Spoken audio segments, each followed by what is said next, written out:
Alrighty, we are live for this Monday night, not live chat. Right off the bat, we got Mr. Frosty How y'all on the doing? panel. Boudreaux should be back up soon. He had to restart his computer, but hey, I'll uh smoke oh, one for him. nobody in there yet, but hey, it's only 30 seconds in.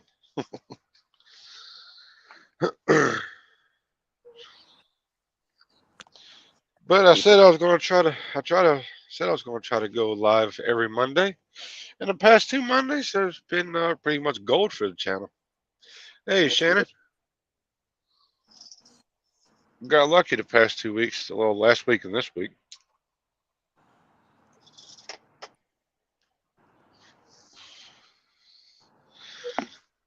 I have started collecting some things for the giveaway whenever that's going to happen.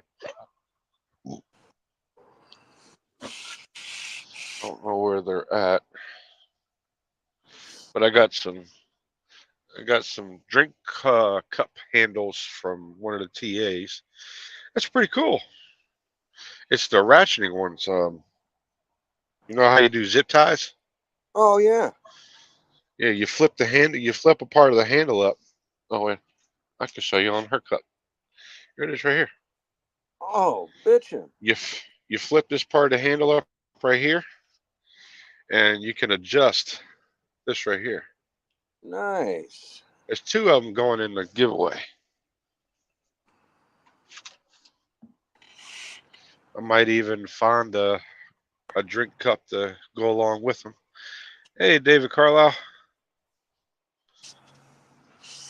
I've been thinking about putting together a stream. I got a loose cart here with a flip top and one drawer, and I've been wanting to outfit that thing, and I've been thinking about doing it on a stream, maybe a couple of weeks in a row, and I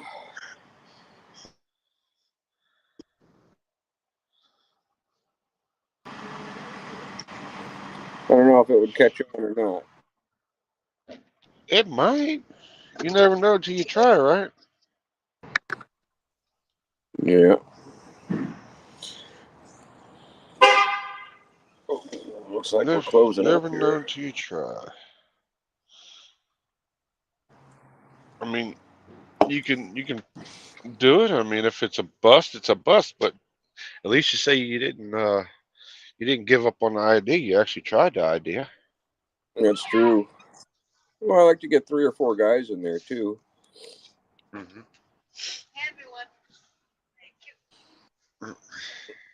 Let everybody get their vote in. Well, you could do it depending on what kind of cart you buy, or have. Well, you got that one drawer U.S. General. No, I have one of those at the other shop. I've got an old Husky here. It's a little bit bigger than the General, and it's a flip open top and one drawer, so you can actually lock the top and lock the drawer. Hmm. It's just got some stuff sitting on top of it right now. I had some magnets screwed down in the top at one time, and that was my first toolbox. I think 7 or 8 years ago, it was the first box that I bought when I was working at the ice company. And we had an old old Homac stacker there, and the old man took it home with him. So I just started buying tools, putting them in that cart, and then I grew from there. And now I have the Wallow toolboxes here. Oh, my very first toolbox was the early 2000s Stanleys from Walmart. I remember those. It I came remember it came those. it was one of the scratch and dent ones that from one of their Black Friday deals. Hmm. Yeah, they decided to sell them to whoever wanted to buy them, and well, I bought one. That was one of my true very first toolboxes. I was proud of that little thing. Believe it or not, in the race car trailer for the blue car, we've got a pre-series one.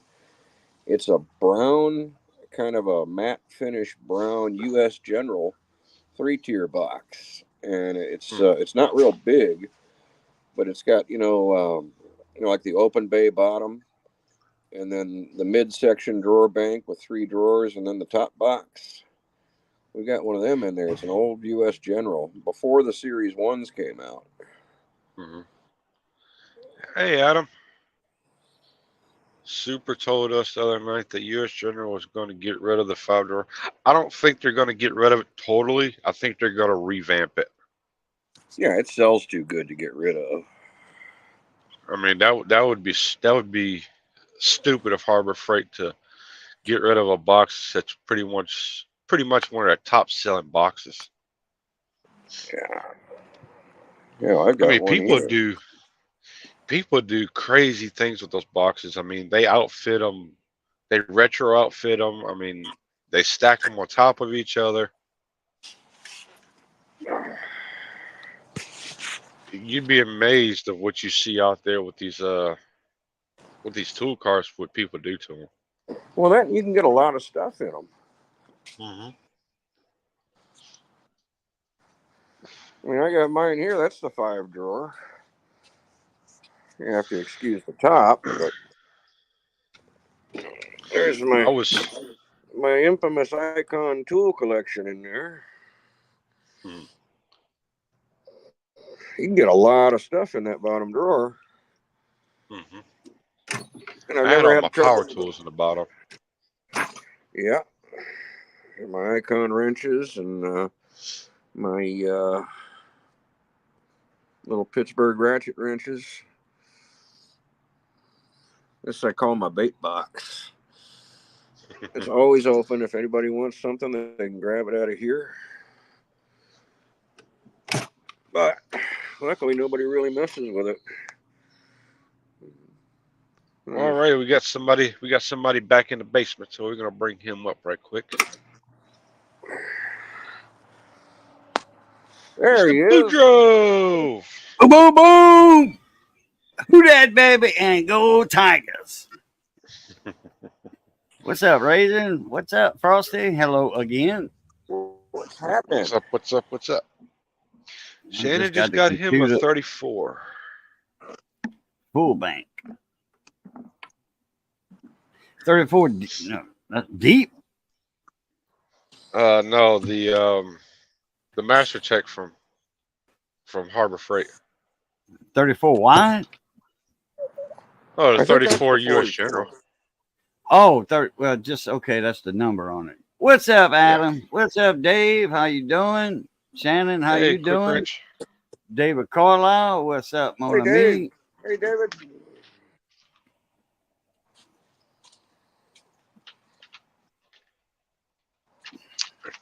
Dave, are you at home or on your way home or just leaving work or what are you doing? He ought to be home by now. Never know with him. Unless he got off late or something.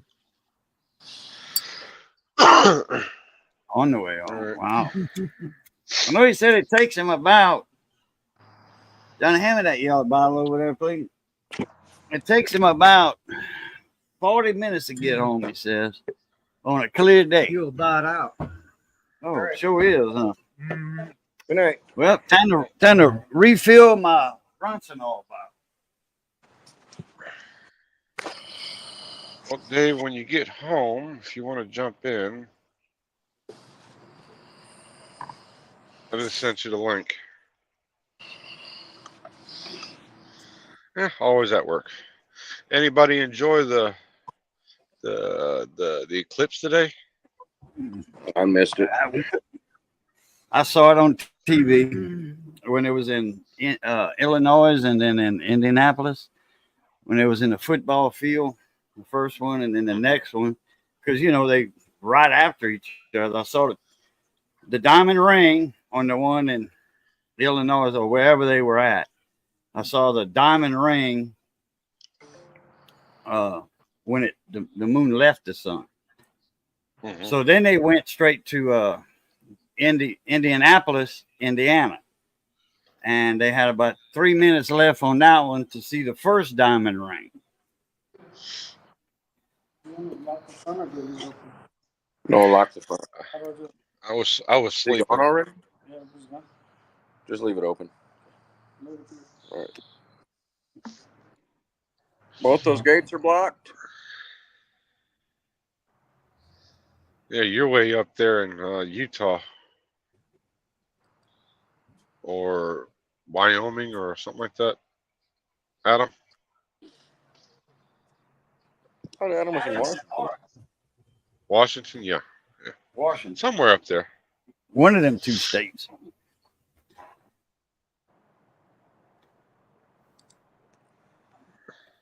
Washington.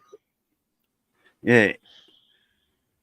I think Tarek's in Oregon, huh? I think so. Yeah. Portland, about the Portland area. He's they're not that far from each other. Now we did have, it was about oh crap. I mean, you can only see about this much of the sun. I don't know how to explain it. Put it this way: 85 or 90% of the sun was blocked over here. But I could see it through the clouds. I mean, that sun, when you get a partial eclipse like that over here, that sun gets real bright looking at it. But it's eerie, below you. It's still a little dark, not a lot, but it's weird, Mm-hmm. But the cloud, it was raining too. So, but I could see it through. I could see that sun burning through the clouds. I could see the outline of it. There's my honey, Miss Missy. But in Ville Platte, when they had a few spots, in between the clouds, they saw it real good. Johnny saw it. He stayed outside though with his welding helmet.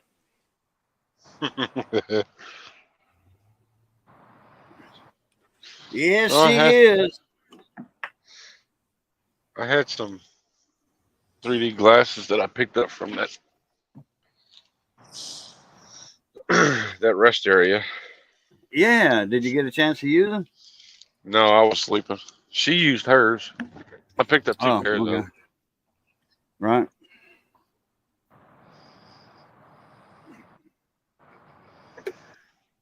Okay. Whoops. Glad that wasn't open. That would have been a disaster. Uh-oh. Got the top off. Broke the top off. Well, not broke, you know what I mean. Got my funnel. Oh, boy, and it just, oh, man. It won't fit in there. Yeah, it'll fit. It's a silicone funnel. Okay. I ordered a silicone funnel online. You got to pour real. Give me one of my blue mats. You gotta have one of those forma funnel things. I'll be right back, gentlemen. It's silicone, so it does all that. You can sneaky Pete it in that little hole, but it's got a little blockage in it. You see it? Look like my order in my leg. Okay, but I got this now. Naphtha alcohol. Naphtha, yeah, that's what lighter fluid is. Naphtha alcohol. I can't read that. Well, the old yellow Ronsinol cans used to say, before Zippo bought them out, they said naphtha alcohol. And that was it, naphtha ingredients. I was 15 when I had my first Zippo, I think, 16. So I looked on there for the ingredients, and I remembered that. All it says is petroleum distillate. Now it says petroleum distillate. Yeah. I'm gonna go real slow here. Uh-oh. Let me go over the sink with this. Instead of putting it Ordered from this side. Oh, God. Johnny. What? Boudreaux instead of. There you go. Sorry. Yeah, my bad. We both jumped, and then the bottle I was fell. pouring out the back. Now it's gonna take some more varnish off your Table. table. The top. That what took it off before? No, acetone. Acetone. Acetone will strip the finish off of this real cherry wood table. Hey, Briggs. What's up, Briggs? Any news on that lawsuit or whatever?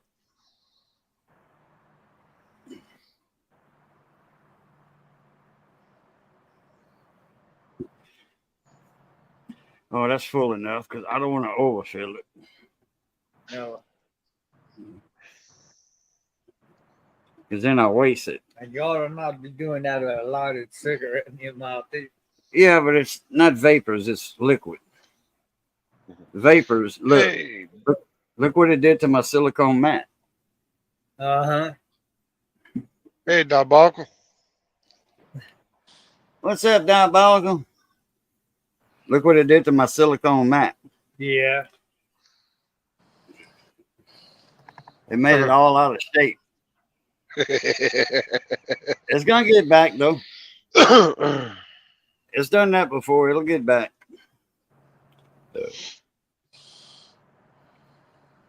Silicone's made for chemicals and heat. That's 1,000-degree mat right there. That's for soldering and all that crap. Somebody dropped Diabolical's channel link in there. I mean, if anybody hasn't seen Diabolical's channel, boy, you're missing out. He's got one of the best toolbox setups out there. He got some real nice stuff on there. Go over and check his channel out. If y'all want to learn how to build a bench grinder stand, y'all definitely go check him out. That thing looks factory. Looks factory. I tell you, he's got wall-to-wall snap-on toolbox. That I got a toolbox Man, makes he's got freaking cabinets galore. he's got the Peterbilt, the decked-out Peterbilt toolbox right there.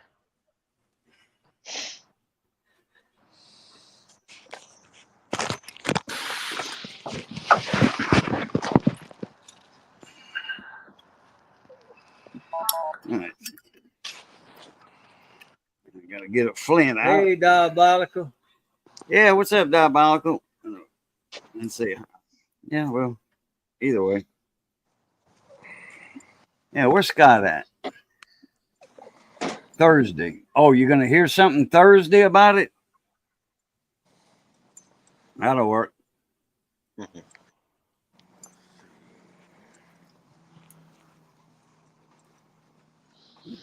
Let's see. Go to channel.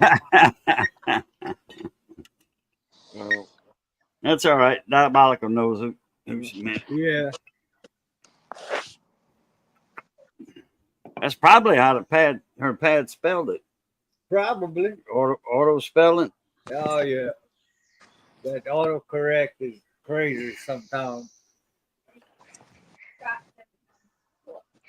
I'm sure almost everybody here right now has checked out his channel.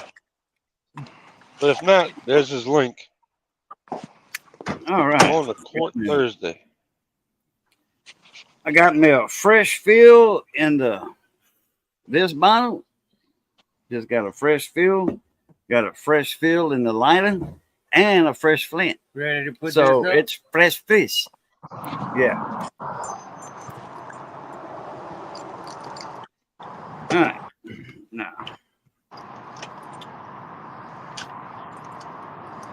And I'll sit there. We are locked up. Gentlemen, I got to get on the road. I'm going to jump off for just a few minutes. All right, you got the link. Catch up with you in a little bit. Uh-huh. Be careful. Pluta.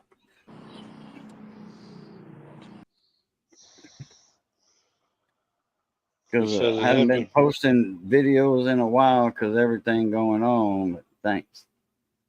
Yeah, you still got videos they can watch though. Oh yeah. Man, I like that uh that grinder stand. I like that. I need to show you that, Johnny. I don't know if I did. Did I show you that homemade grinder stand he made? No. Oh man.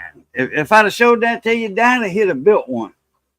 I have a grinder stand at my house. You got one in the shop? Yeah, you got that big one in the underneath the patio Yeah. with that old cannon machine or whatever that thing is. Uh-huh. What is that big old thing? Huh? What's that big old antique relic under the patio roof? That big old thing that's got all the belts and all. It looks like a big bottling machine for Oh, Coke that bottles or had- something. That bottom plate, it moves back and forth like that. And that arm that comes out of that plate, it had a sewing machine on it that was Oh. those sacks at the rice mill after they flipped them. Oh, okay. Yeah. And that they had that outside, and Daddy got that. He was gonna make a radio drill with it, Damn. but he never did anything with it. Oh, horizontal drill? Horizontal bore? Yeah, Horizontal No, bore? Like a that? radio drill. It's got a long arm that comes out, Yeah. and it'll move around all the way around like that. Oh, okay. But he never did anything with it. The relic is Cajun. Yeah, my birthday was yesterday. That's right. And man, me and Johnny found out. Johnny got a little beep text, and he's like, "Oh no, Scotty Seymour died." I'm like, "What?" Well, I thought he was talking. I had somebody else in my pictured in my mind. I had Eddie Cole, and I said, "He's been dead 2 years." And then he said, "Look right here," and then I read the name, and I'm like, "Oh, Scotty." I said, "Scotty dead?" And it said Scotty Seymour just died. I'm like, "Scotty died? God dog it." Well, happy Thank you, belated Janet. birthday. Thank you. Yeah, I missed Theo's live stream last night because I was watching WrestleMania.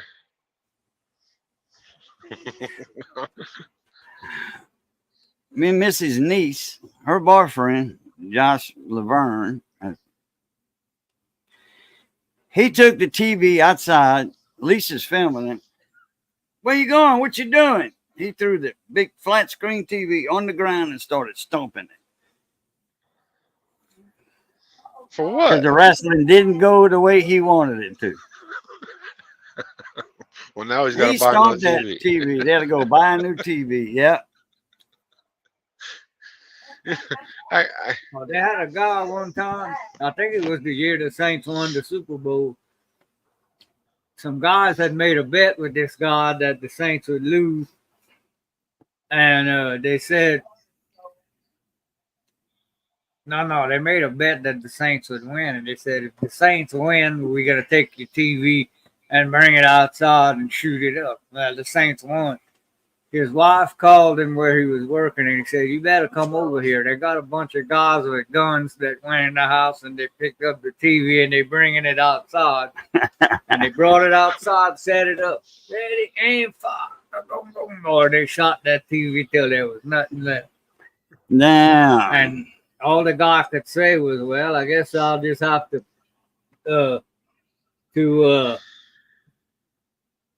contribute back to the economy, buy him a new TV." That grinder stand holds the And that was on grinder, the news too. Wilton, 2 pipe benders, sheet metal brake, tubing bender, metal shear. I thought it don't look that big on the top to hold a metal brake. Like a 4-foot or brake. I thought it was a dedicated Cajun, grinder stand. Raisin, what's up? Rod.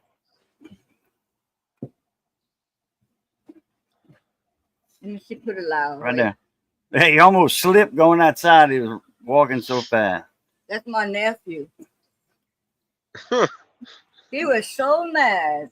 He stomped that thing. Wait, I want to put it louder where you can hear it. Oh no, you don't need to hear it. Oh. That's all we need to see. Oh, Damn. Oh, my Well, mama it told me. wasn't.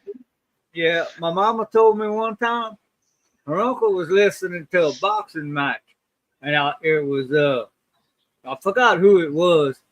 Ew. This was years and years and years and years ago, and the black guy won the boxing match. Joe Louis, I think. Uh-huh. She said her uncle pulled his pistol out and shot the radio. So that sounds just like him. It sounds like that song. I shot the jukebox. Yeah. Yeah. Play that Bubba sad shot the song. jukebox last night. Oh yeah, I Uh, love Damn. that. Thank you for the birthday wish, Diabolical. Oh, it's a small break. Oh, okay. You know, probably something like for making small cabinets or boxes or instrument cases or whatever. I can never understand why in the hell would you want to break your TV just because something don't go your way on a show. Now, yeah, there's a video you got, Diabolical. It's not really step by step, but the parts, the bare steel, and then if it's snap on red too, if I'm not mistaken. If I remember, I saw that thing about 4 years ago. But I that thing's in my mind, and I brag on it because that thing looks like it came out the factory. You know, I mean, it's professionally welded. Look, rows of dimes all along them welds. It looks like rows of dimes laying down. Your mat went back flat. Oh yeah, that mat goes back flat. I've done that before on it. You know that naphtha can is meant to hold over a 5-gallon bucket of paint. You know, or a 5-gallon bucket, mix it with something else, and then, you know, or whatever. But it's not meant to pour in a Ronson can on a little bitty 12-inch silicone mat. Mm-hmm. I broke an old TV on election day. That's worth it. Every election day. Yeah, you see TikToks and Oh, stuff every like that election day. of people punching TVs, kicking TVs, throwing it in the pool when football games don't go their way. Sporting Yeah, but events that's don't the go their old way. TV they got, and it's a broken one that they got, and that's made up. This ain't made up. He got pissed. This is our nephew. He got pissed, and hey, he's a hothead. He's a boxer and all that too. One of them WMA whatever. They used to have that in Lake Charles and Baton Rouge. It's called free fighting, but before it got popular on TV, Lake Charles used to have it. Last man standing or something. No rules. I mean, no kicking in the balls, but you know, that's about the only rule. No kicking in the balls. But hey, no, bare hand, bare fist. And this guy would come out on top. This guy is tough. And he gets mad for nothing. I don't hang around him. I don't. If he loses it, I'm not his punching bag. No, he's twice my size. You can tell how big he was. He goes like 240, 6'3". And he ain't got an ounce of fat on him. Any man can be put down no matter how big you are. Oh yeah, well I would be waiting on it, and then I would come up with a knee where he don't want it. You gotta watch doing that to some guys because that just pisses some guys. Just you do that and it just pisses them off. Oh man, I need to tell Missy. Hey, tell Lisa. All I gotta do is get the circuit board in for mine. I got a 32, a 41 Vizio. I'll sell it to him for $100. You did make a video on it 9 months ago. That's not the video I'm talking about. Video I'm talking about, a few years old. I gotta go lean on the dock. I'll be right back. Lean off the dock moment brought to you by Grumpy Stack Tires. If you need a million-mile tire, go buy Grumpy Stack Tires. Based out of Bill Platt, Louisiana. Home of the million-mile tire.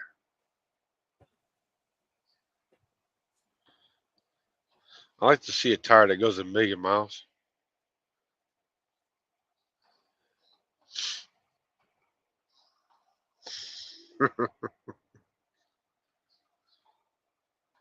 I think that would put a tire business out of. I think that would put a tire company out of business.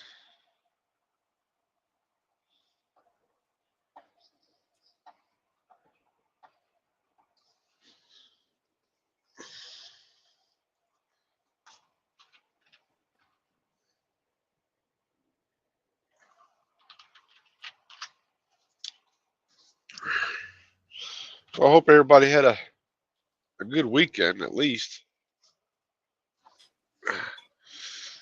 Hell with this Monday crap. Yeah, I need to I put did. some new tires on the Silverado. All right. And this lean off the dock break was brought to you by Grumpy Stack Tires. Buy stacks. Grumpy Stack Tires, that is. Located in Ville Platte, Louisiana, home of the Million Mile Tire. Short weekend and crap weather. Yeah. We rolled through a little bit of crap weather. Is that whistle tone on your phone? Yeah. It Uh, whistles when I send a text. I was wondering. I On heard the it. high I heard a dot. whistle I don't know how earlier. I don't know how I got that, but it started doing that. When I send a text, it whistles. You must have accidentally sent Changed it. As soon- changed it when you was in your settings. Let's see what this guy's gonna do.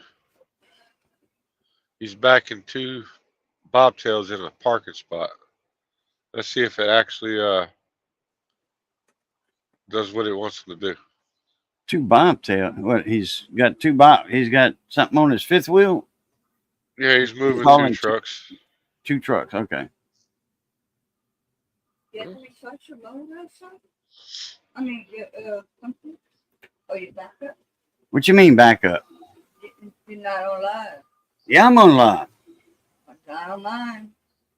You must be lagging or behind. No. When you did that, yeah, bring me your thing. Yeah, when you no, I went to the bathroom. Oh, I went to lean off the dock. Home of the million-mile tire. Yeah. Yeah, over a Million Mile Tire. I think I'm gonna get my cigar. A cigar.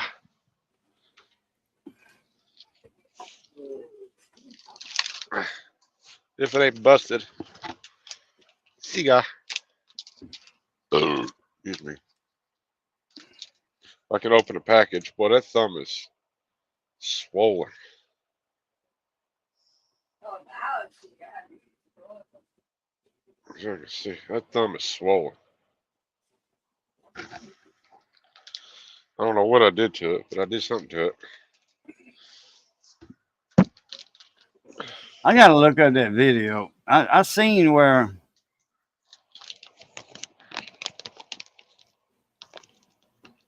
Son of a bitch. Just gonna cut it open. I could swear that was longer than 9 months ago.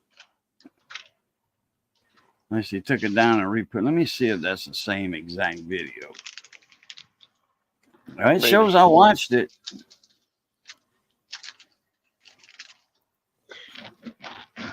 Let's see here.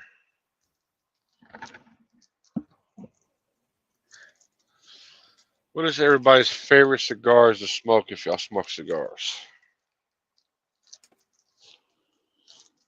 I used to get boxes of them when I was in Bala Battery. Cohibas.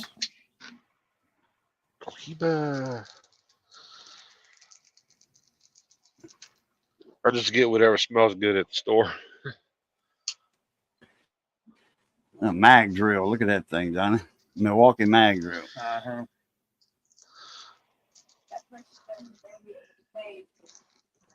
That's the one right there, but I could swear that was longer than 9 months ago.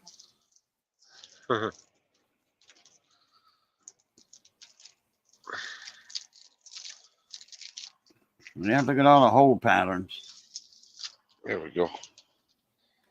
That's some Oh, thick look at that. steel right there now. Tell you what, Diabolical, next door to Johnny's shop, the big shop, they got steel that's that thick. 4 inches thick. Oh, yeah. I don't know where my cutter's at. Where the hell is my? Ah, there it is.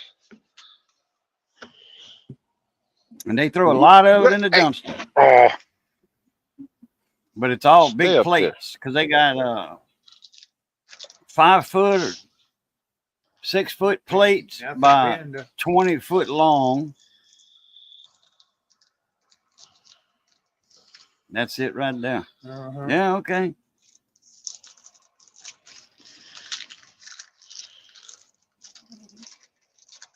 We used to have a Wilson Oh, vice look at at that. the shop. Some good vices. And they That's got a metal.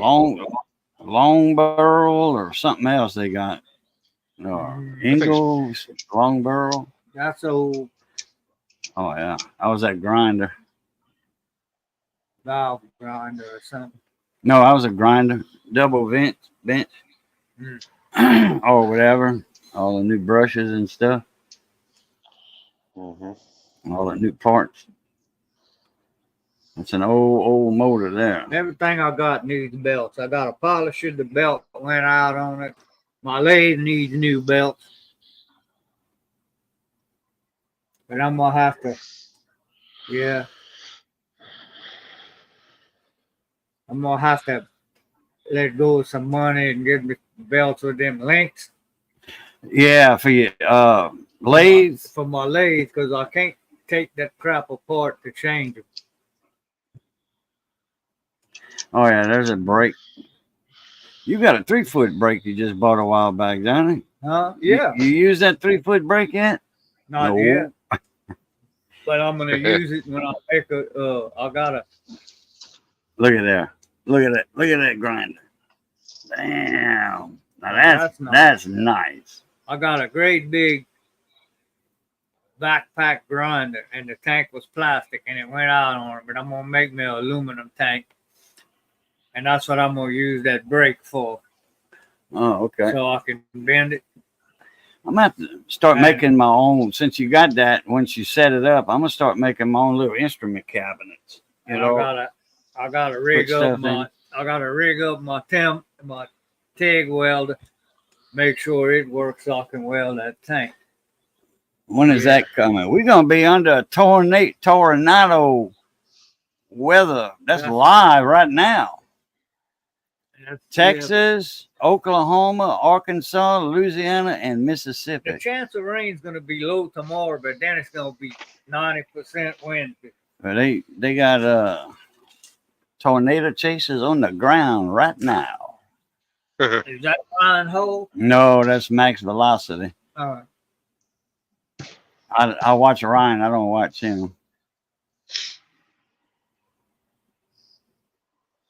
Oh, why not? I mean, I've seen his stuff. You know, I just don't watch it all. I don't watch a whole 10-minute video or a live. I'll watch about 5 minutes of the video just to see, and then because that means when Ryan Hall didn't come on. Uh-huh. Yes, I see that Diabolical. Yeah, that's some thick steel. Oh, yeah. He had that mag drill drilling them holes out. Nice mag drill. Milwaukee's ain't cheap. Nope. Swear that was 3 years ago. Milwaukee's definitely ain't cheap drills. Because I've been knowing Diabolical more than 3 years. Or right at. I've been knowing y'all for probably about 3 years now.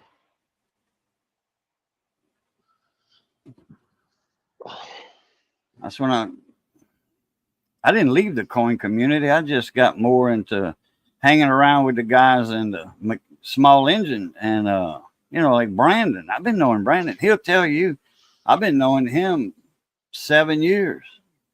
Damn. Before I made my coin channel, I knew Brandon. He bought coin supplies from me already. He just PayPal me the money or money order. I forget how it went. I think it was a money order. And then I shipped him the coin supplies. What cigar you got there? This one right here, it's the Cuban round. Oh, okay. Get him in the Yeah. truck stops. Yeah. Yeah. Made in Nicaragua. Nicaragua, yeah. Cuban tobacco, probably. Available nationwide. Oh, yeah. They got a Tobacco Plus down in town where I get my cigars from. And my cigars don't cost but $15 a carton. If I had to smoke cigarettes, I'd quit because I can't smoke cigarettes. They just make me cough and hack and light one up. Yeah, it's an acquired thing, I guess, if that's what you want to call it. Yeah. Oh, I used to smoke cigarettes when I was younger, but when I switched to cigars, I never went back. Guy's got a load of rebar in the back of his trailer. Huh. Oh yeah, that shop next door to John is huge. Man, this thing had the size of Walmart about. What they do, they take that plate steel, and some of that stuff is 4 to 6 inches thick. They got some thin stuff too, 1 inch. I don't know. I think their minimum's about 1 inch, huh, Johnny? Or a half inch. Yeah. I don't remember seeing any half inch. I think minimum 3/4 or 1 inch. And all that's plate steel, man. That stuff's like 14 foot long by 6 foot or 5 by 16, whatever. And they got a huge forklift that picks them big sheets up, and they bring it and they put it on a table, and that's all CNC in there. They cut out all kind of stuff because I see them hauling the plate steel after everything's cut out. There's hardly nothing left to it. And they bringing it and they dropping it in a roll-off. And when that roll-off's empty, I can hear it from here, loud. And that place runs 24 hours a day. Yeah. And I'm like, Johnny, man, that don't wake you up at night. He says, it used to, but not no more. It don't bother me. Louisiana High Ride, what's going on? What's up, Louisiana High Ride? How you doing, Si?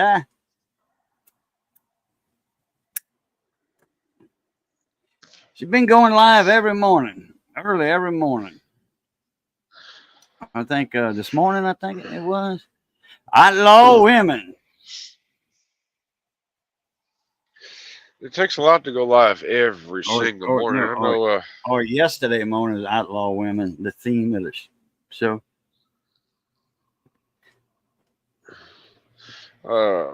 Joshua Brandenburg, he goes live every morning. Oh, yeah, she's representing Northwest Louisiana. Full Wave Wrecked, what's going on? Full Wave Wreck. I forgot to send him a text message saying we were live. Roadrunner. Road Runner. Beep beep.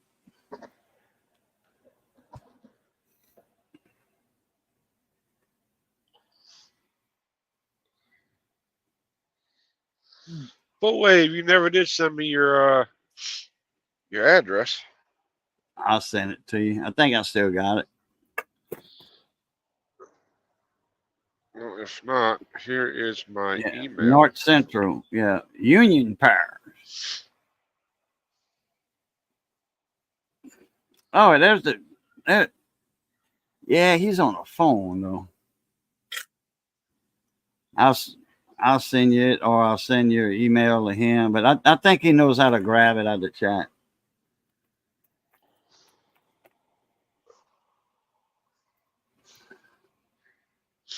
North Central. Oak Grove must be on top of you then, above you. All right. I forget her name. Is she up there by like Shreveport and stuff like that? It's like in between Shreveport and Monroe, West Monroe. Probably down by because I know Oak Grove's up there. I know of that town of Oak Grove because there's 3 Oak Groves in Louisiana. They got that one by her, which they known for high school football. They got some big corn-fed boys up there. Well, we got them down here too. They gumbo fed, and shrimp stew fed. But they got some big boys up there. I don't know if they recruit Paula. Okay. Now, my cousin's name, Paula Marks, the owner of K-Bone. North of Ruston Lake, Dearborn. Oh, okay. You're up there. Lake Darbone. That's a Mhm. big bass spot. Lake Darbone. I almost went there one time with a buddy of mine. I had to work. And I always wanted to bass fish Darbone when I was 17, 16, 17, 15, 16, 17. Up in my 20s, I always wanted to fish Darbone. But anyway, they got the Oak Grove up there by her. Then they got the Oak Grove down by Rutherford Beach. Mm-hmm. Okay, down below Creole, right on the Gulf Coast. I mean, you can throw a rock and hit the water. You got that Oak Grove. And then you got Oak Grove south of Baton Rouge. It's a little bitty community, and that's where they make the swamp fire seasoning for balling crawfish. That's where they make swamp fire. Oak Grove, Louisiana. They got all they got is a feed store. They don't have a post office.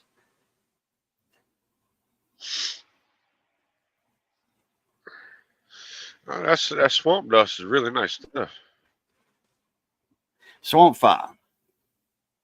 Well, I got swamp dust. Okay. I guess made in I Oak guess Grove? it's about the same. I think so. Okay. They probably got the dust. Oh, they probably got the one that you sprinkle on top after you boil them. When you put them in the ice chest, you sprinkle on it while you're pouring them in the ice chest. Yeah, you dusting them. That's what we call it, dusting them. Mm-hmm. Every time Just me and gives it. Johnny talk about Oak Grove, he says, there's 3 Oak Groves in Louisiana. Yeah. Now, Cajun, you said you know somebody that does crawfish land, Crawfish what? crawfish ponds or land or Oh, crawfish runs it. ponds? Yeah. My son's got his own. Remember I Yeah, I showed thought you? so. Oh, you wasn't there. You wasn't there the other night when I was showing them pictures. Oh, yeah, you were there.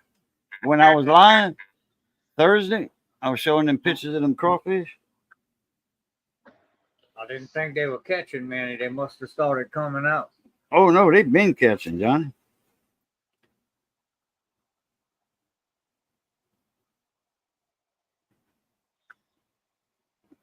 Yeah, your son went from shrimp to crawfish.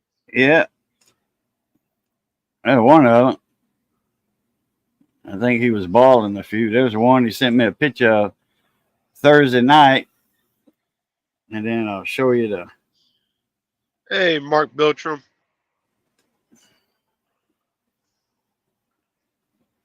He's in his crawfish boat right there. He's got a wheel on the front that pulls it hydraulic. Mm-hmm. Yeah. Got some big old claws right there. And he's got crawfish in the culling box. See all the crawfish in the box? But yeah, we till, got we got a 500,000 acres of crawfish ponds around me where I'm at. Full wave. You got the sticker pack from that last week from the channel. No, you didn't win. You didn't win no rifle. I wouldn't be giving away a rifle. Sorry. Yeah, everybody was talking rifles that night. Eek, East Coast Ken, was sending me links, and then I was showing the pictures of the rifles he had, them big bore rifles, them big boys. What's up, Mark? Oh, the Cheyenne, a little filtered cigar, Cheyenne Classics, coming at 20 pack. Mm-hmm.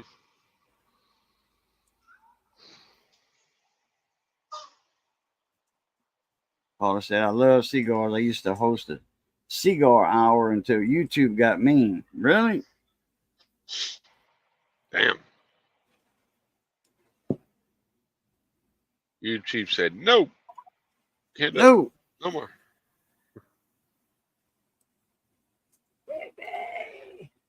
I tore my isolation transformer apart today Something to going see on, how something going wrong isolated with it was from earth ground. It's a transformer. It's a 1-to-1. Plug it in the wall, and there's in the transformer. Now this is a toroid, the round ones, the big thick round one that screws to the cover to hold it in place. It doesn't matter if it's a square transformer, but it's still isolated. You know, the windings do not touch each other. It's induction and all that causes the 110 to come out of the secondary side of the transformer. On the primary, you got your mains, you know, from the wall. And then there's a earth ground reference there, but isolation transformers is not supposed to have earth ground reference. That's the reason for isolation. You don't have earth ground, so it switches over and you don't get shot. You don't get killed. Put it that way. That's So smoke on camera. Oh, we've been doing that for years. I smoked on I've been on YouTube 13, 14 years. Full Smoked every wave. video. I get my stickers through Sticker Fritz.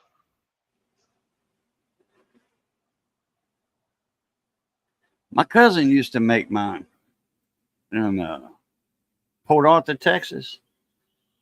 She was making stickers, but when the Hong Kong Fooey hit, everything went up so much that she says, I can't make the stickers for a cheap price. I'm like, yeah, you can. You're still going to be a lot cheaper than Sticker Mule, because I was getting 500 stickers for $80, where you was getting 50 stickers on Sticker Mule for 30. So 50 stickers for $30 or 500 for $80, big difference. Yeah. Chef Shade Tree, what's up, mon ami? Sticker Fritz. If they cheaper than Sticker Mule, then I've placed many orders with them. It's pretty much the only place I get them. So anyway, I checked out that isolation transformer, and they had reference to earth ground. It's a hospital grade isolation. That means the equipment doesn't pick up noise, spikes and stuff like that. That it's noise-free isolation. But I made it. It is an isolation transformer, but it still had reference to earth ground. It don't have reference to earth ground anymore. I cut all the green and yellow wires out of it. Now it's pure isolation transformer. Oh, Full Wave Rec could tell you about that. Hey, Chef Shade Tree. He knows about them isolation transformers. We were talking about him the other Chef Shade Tree the other night. Really? Uh-huh. On somebody's live stream. I think it was Dave's live, one of Dave Quick Rich's live streams. Oh, okay. Been wondering how he's been and how that toolbox has been coming along. That he was making from out of those other things.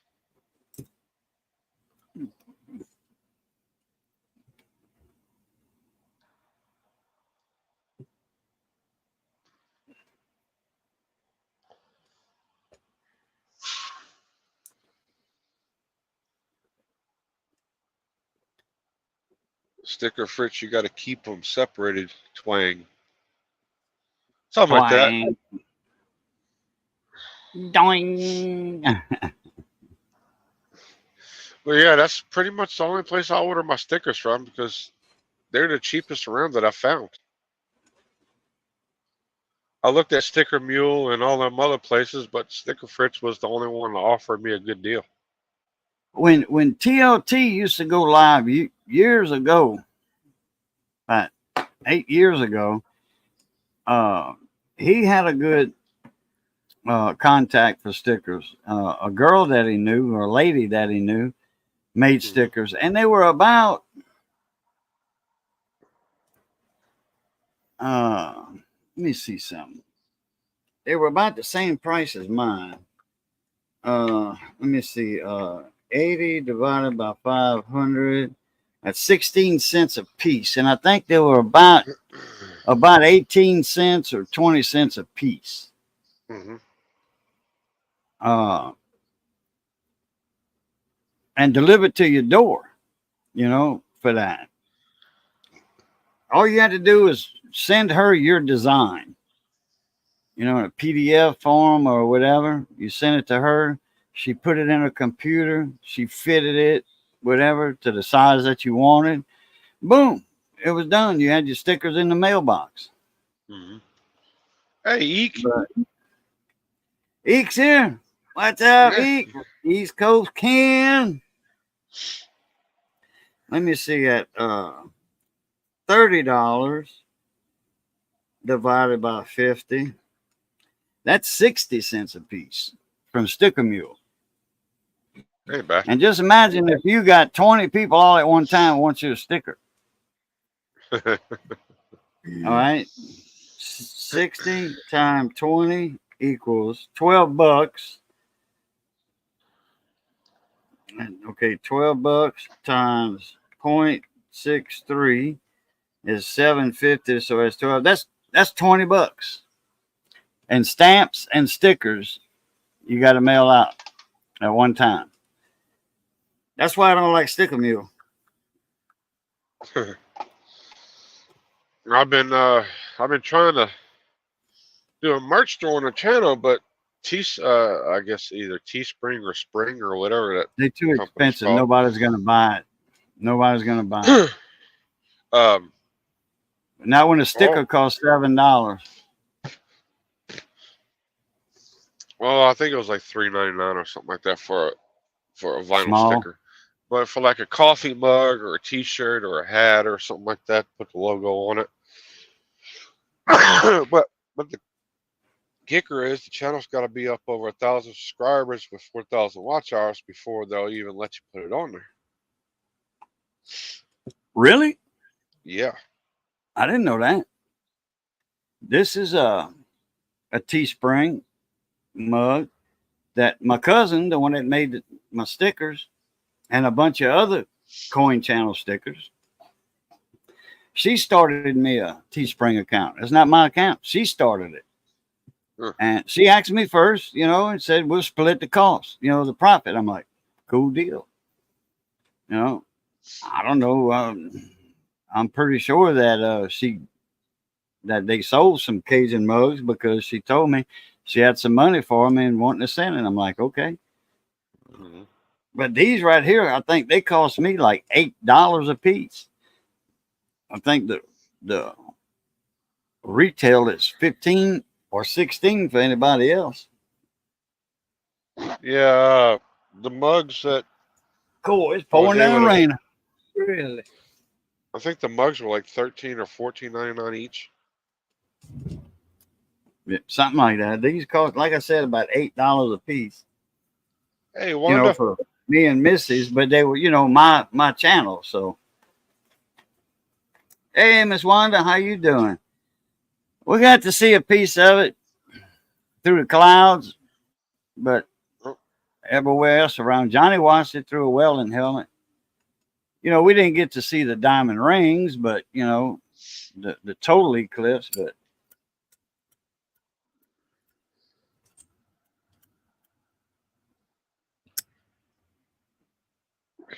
No, I was sleeping. The wife got to watch it, or I guess see parts of it. yeah, it was raining, cloudy, huh? Nice and shower. Yeah, but it was pouring down Uh-huh. before you even hit the door. It calmed down. Yeah, but it stopped. Huh? It just started again. It just started again. Yeah. Well, Chef got him a girlfriend. Got myself a girlfriend now. Damn.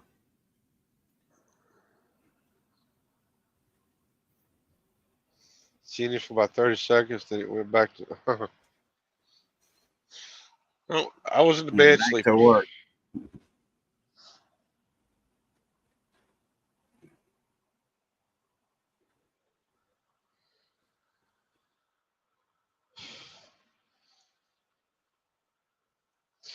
Well, as of right now, I've got the merch store started, but I just can't put the link on YouTube yet.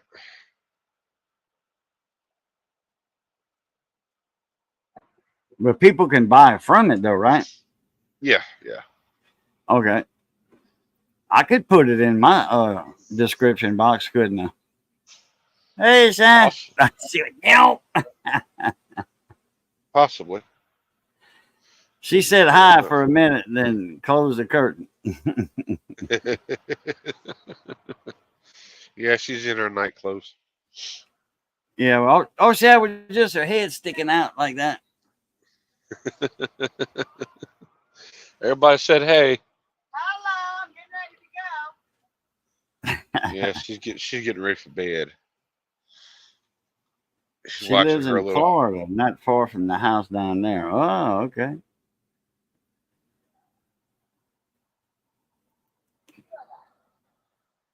As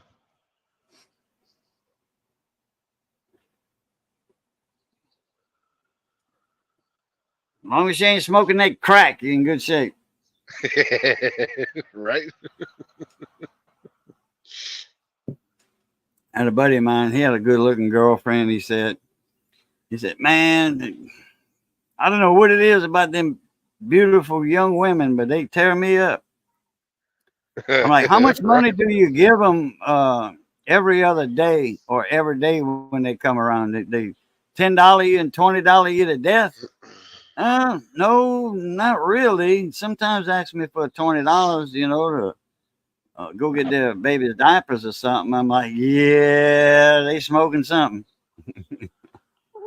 Wanda, if your husband is looking for a good cheap semi that has been well kept, tell him to go over to TMC and check their trucks out. What about yours? You got one for sale, Nah. don't you? I wouldn't sell them mine. It needs too much work. Well, you know, they might want to buy something to fix her upper. And if her husband can do it himself, he's got a diesel engine in that big old shrimp boat he's got. He's got a diesel engine in there. He probably knows how to do diesel mechanic work, which I'm pretty sure he does anyway. TMC is actually a trucking company. They sell used semi trucks, the ones they don't use.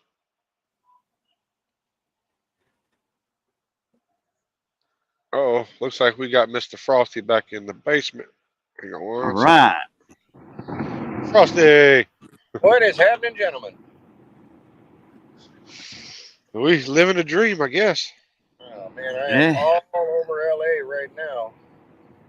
No, it's still daylight where y'all are. Bright. Well, yeah, but he's in California. I know where Frosty's at. And traffic I'm in is California. actually moving. I'm amazed for this time of day. They're moving. Hollywood Ice Company.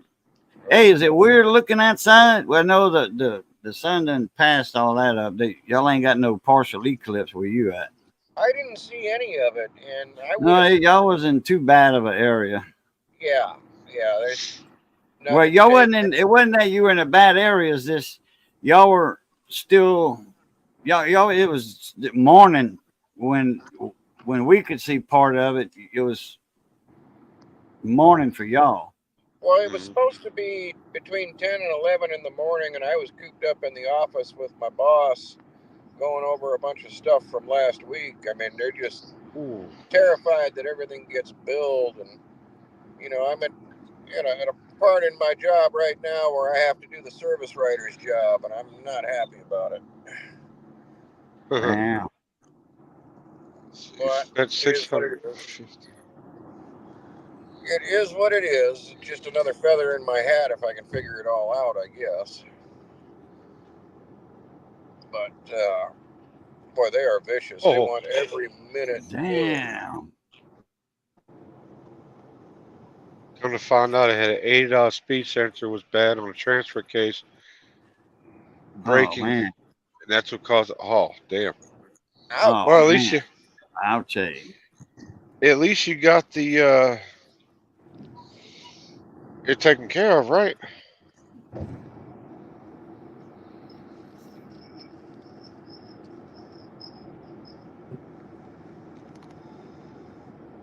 don't know. Is that covered? No, Yeah, I think he Wanda. bought this Suburban used, like from a car lot like that. Oh no. Miss Page, hello, welcome. Hey, Paige.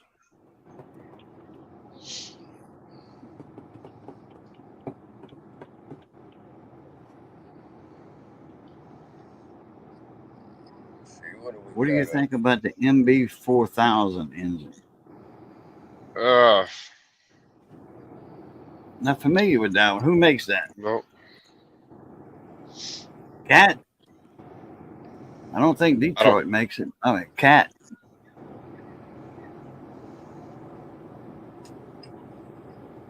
MB4000. Watch out. Jesus. Ken got him. Yeah, I don't put up with that kind of language here.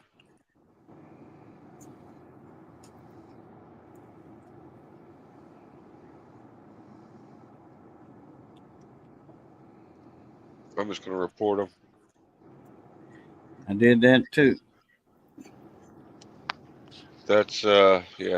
Oh, well, I got it on top chat. That's why I didn't catch it that fast. Now we're on live chat.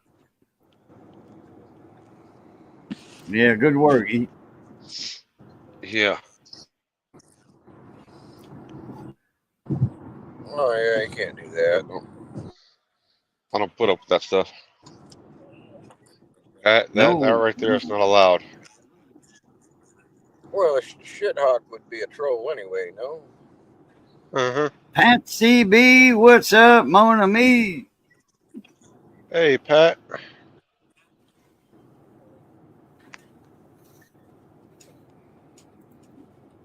Let's see. Hey, can I call you Cajun? Yeah. I'm new here, Rage Cajun. What's your channel about? Tools, trucking. May do some cooking and some how-tos. A little bit of coins when I have the coin legend on the channel. Heated political discussions from learned individuals, elder statesmen.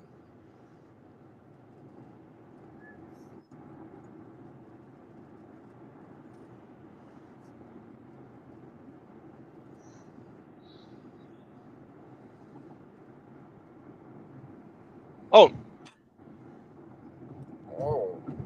Yeah, was there?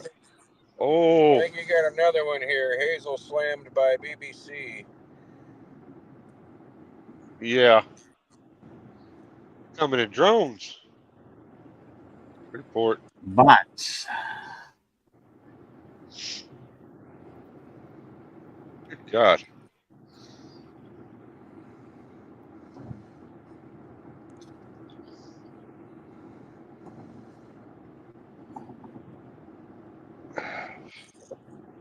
Damn. Them bots need to go on somewhere. I really don't want to have to make this subscriber mode, but I will if I have to. I wonder why they do that. Don't make any They ain't got sense. nothing better to do. Just to mess with somebody's channel. I mean, is it random? Is it a robot? Is it an individual? Some of them are bots. Some of them are just individuals. When they come in full force, they bots. Well, with like multiple logins and Probably. They're sitting in front of a high-powered computer that can do it all. Hey, Brandon. What's up, Brandon? BS Small Engines. Thank you, Miss In Page. the hoop.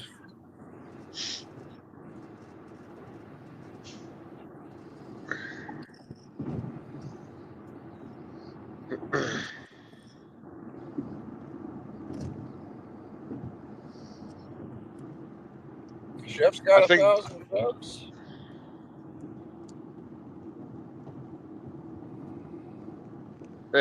Oh, MB 4000, a Mercedes-Benz motor, huh? No, Miss Page, I didn't see it because I sleep during the day. I think Boudreaux seen it. Seen parts of it.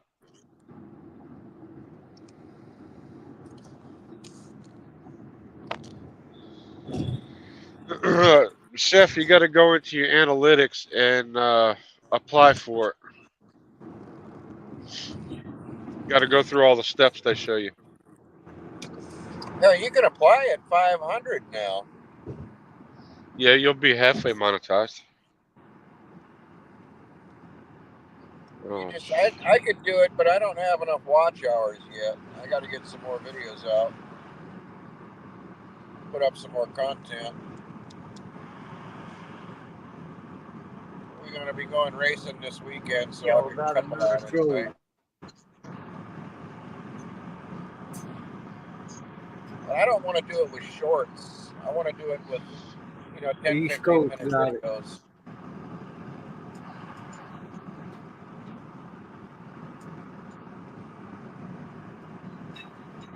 damn, he got that one right away. That's what Johnny said.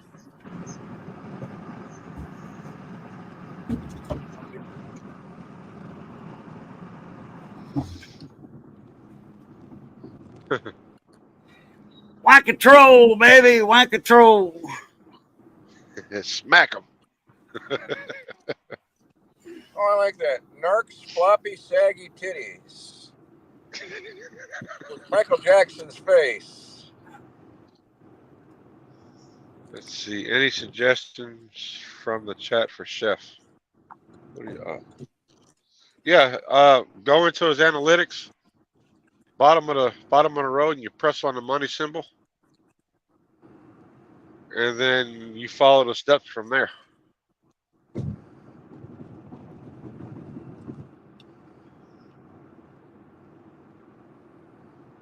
Tell you what, when you report them trolls and different moderators are doing it, that IP address they at is going to shut it down. Mm-hmm.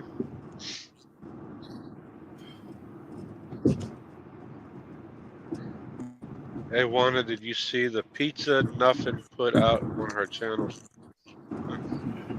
Bill Beckett, welcome over here. Bill Beckett. Pizza. Wait, what about pizza? Somebody put pizza Nuffin. I guess somebody made a pizza. Pizza muffin. I don't see that. That's what Paige said, Wanda. Somebody. They wanted you to see the Pizza Nuffin put out something on our page on our Something's up with my chat. Hey, said that. refresh it. Doo-dah, doo-dah. Yeah.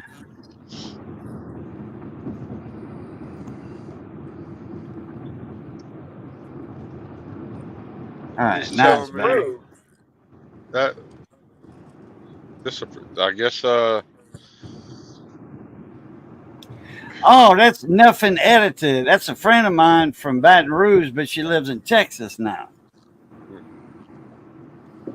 Nothing edited is her channel name. Nuffin, then space edited. You know, like nothing edited, nothing edited. You know, kind of coon ass like talk. Nothing.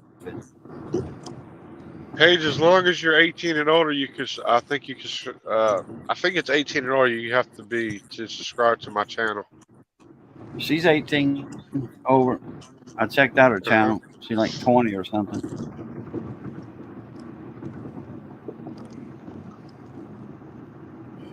I mean, if you got kids in the background or something like that, we try to keep it PG here, family friendly.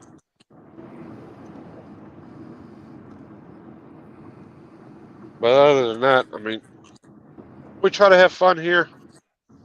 Everybody, pretty much everybody's welcome as long as you keep it under control.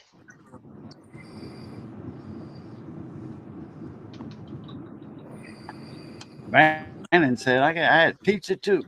I baked it on my new pellet grill. There you go. I did a pizza on my barbecue pit one time. Homemade crust, everything.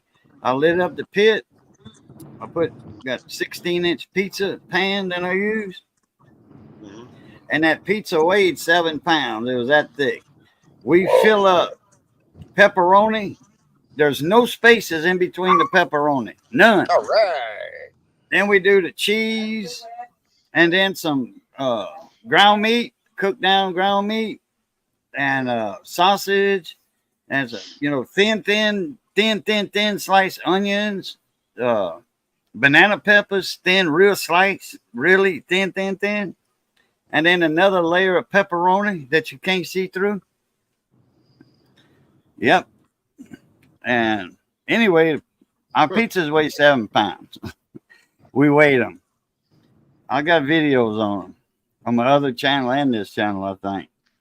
And I put that pizza pan in the barbecue pit, closed it up.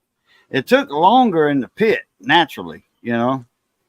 But man, it come out good. Had that smoke flavor to it. Man. Remember Big Randy Guidry? Yeah. He couldn't quite eat two. He had to force himself to eat 2 slices. And Randy can eat 2 big old plates of rice and gravy and whatever meat like that. Stacked. Randy's a big man, a heavy eater. And he couldn't eat 2 slices. He had to force himself. Mm-hmm.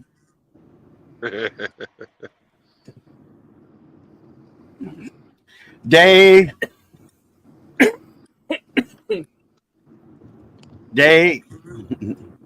Doodah, Buddha. There you go. Day. There you go, Boudreaux. The silver You can answer that investment. one. Well, I tell you what, Mark, it kind of surprised me a couple of days ago when I looked at the silver price and it was $27. And we were just talking about it a week ago or a week and a couple of days ago. And the price of silver was at $24.23 or something, or $23.24. But it shot up $3, a little over $3 in a week. What would Bill Devane do? Huh? What would Bill Devane do? Oh, He'd Ned say, Devine. "Whoa," wouldn't he?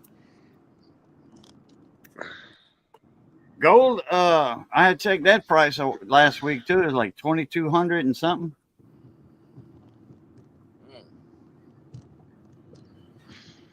I think you're better off with silver because there is no more silver. Oh yeah, there's silver. There's a lot of silver. Aren't they out of places to get it? Nope. They still got it circulating in money. Buy you some $50 box, 50-cent $50. Go to your bank, buy some $50 boxes. You'll find them. Yeah, I know. They But in there. can they get it out of the ground anymore? Is what I mean. I don't know. Oh if they can. yeah. Oh yeah. We still get it out the ground in Arizona. They blast it. And boy, I tell you what, when they blast it, that silver, the ore and stuff, with the heat, and it makes all kind of nice little shapes and forms.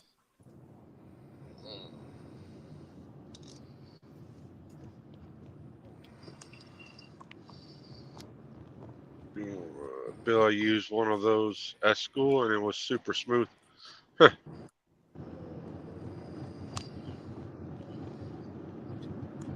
Oh, I've seen a comment. Wanda put that Mercedes Benz, the engines. Remember when Mercedes used to build airplane engines? They do build diesels.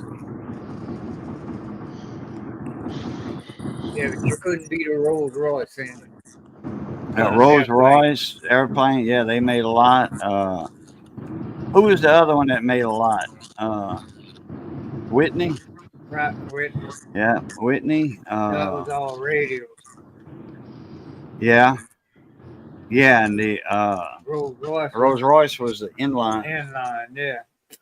Well, you had Pratt Whitney. You had Allison made the inlines too. We're talking about for airplanes Yeah. at this moment, like for World War II and stuff. Damn! My dog just took a dump on your lunch. My grass, my lawn. I haven't seen Baji around lately. She's been a ghost. She ain't been nowhere lately. We got somebody else lurking in the shadows here. Hang on, let's bring them up.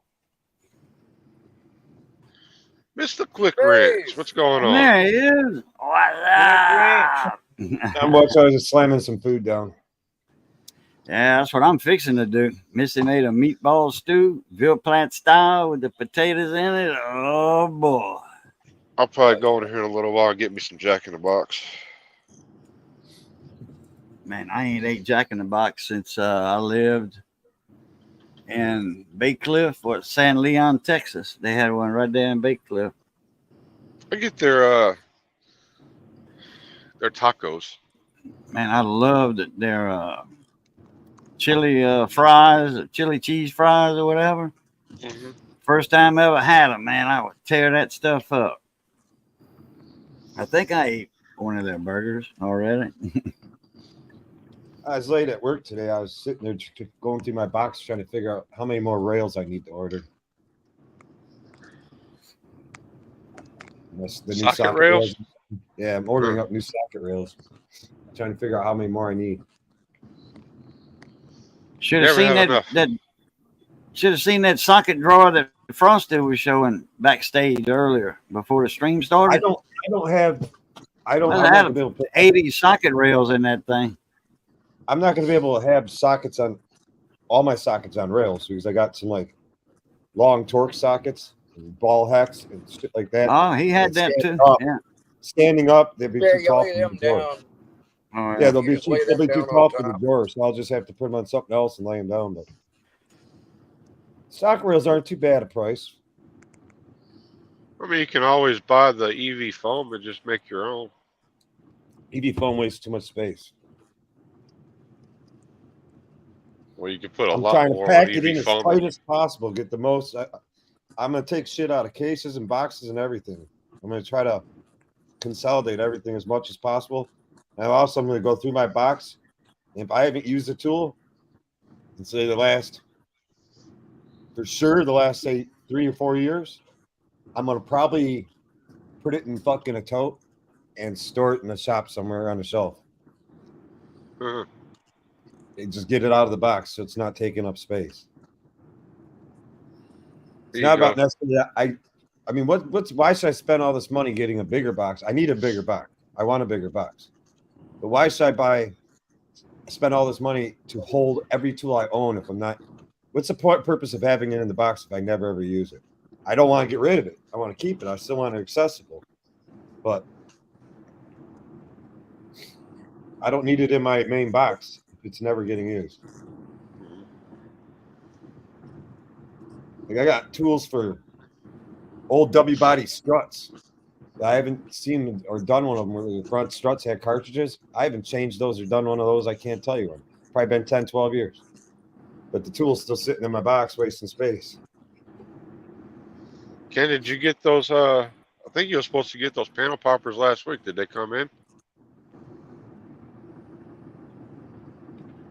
Panel popping set along with some clip pliers from them.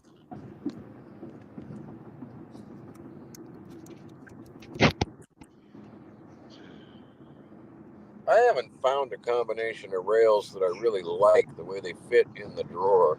You got to measure your drawer and then kind of buy them accordingly, Dave. Well, the ones I'm going with, the replacements, I had an accident. Huh? I kind of had an accident. Uh-oh, what happened? Oh, that's what I thought you said. Well, like an accident with my toolbox. What happened? Like I had a it's hard to explain. I had a seal installer for like an older F-250 four-wheel drive, the ones that were vacuum operated, the four-wheel drive lockout hubs. It's this big ass OTC. I don't know if mine's made, but it's an OTC. It's big son of a bitch. Big round thing. And it's a seal installer. And I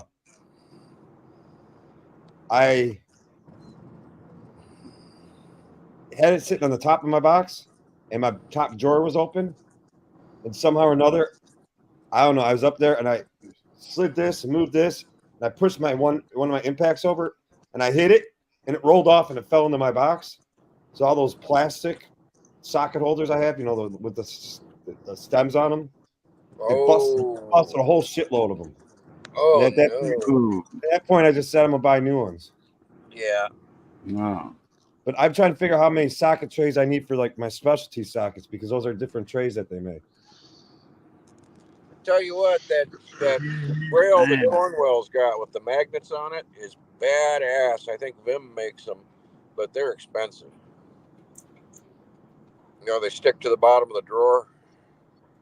Yeah. They got like you can change the number of pegs that are on there and number of sockets. Only thing I'm really buying these days is stuff for organization because I've got to get my tools more organized. I haven't been really buying any tools. Never bored, S10 addicted. Hello, welcome. What's up? S10.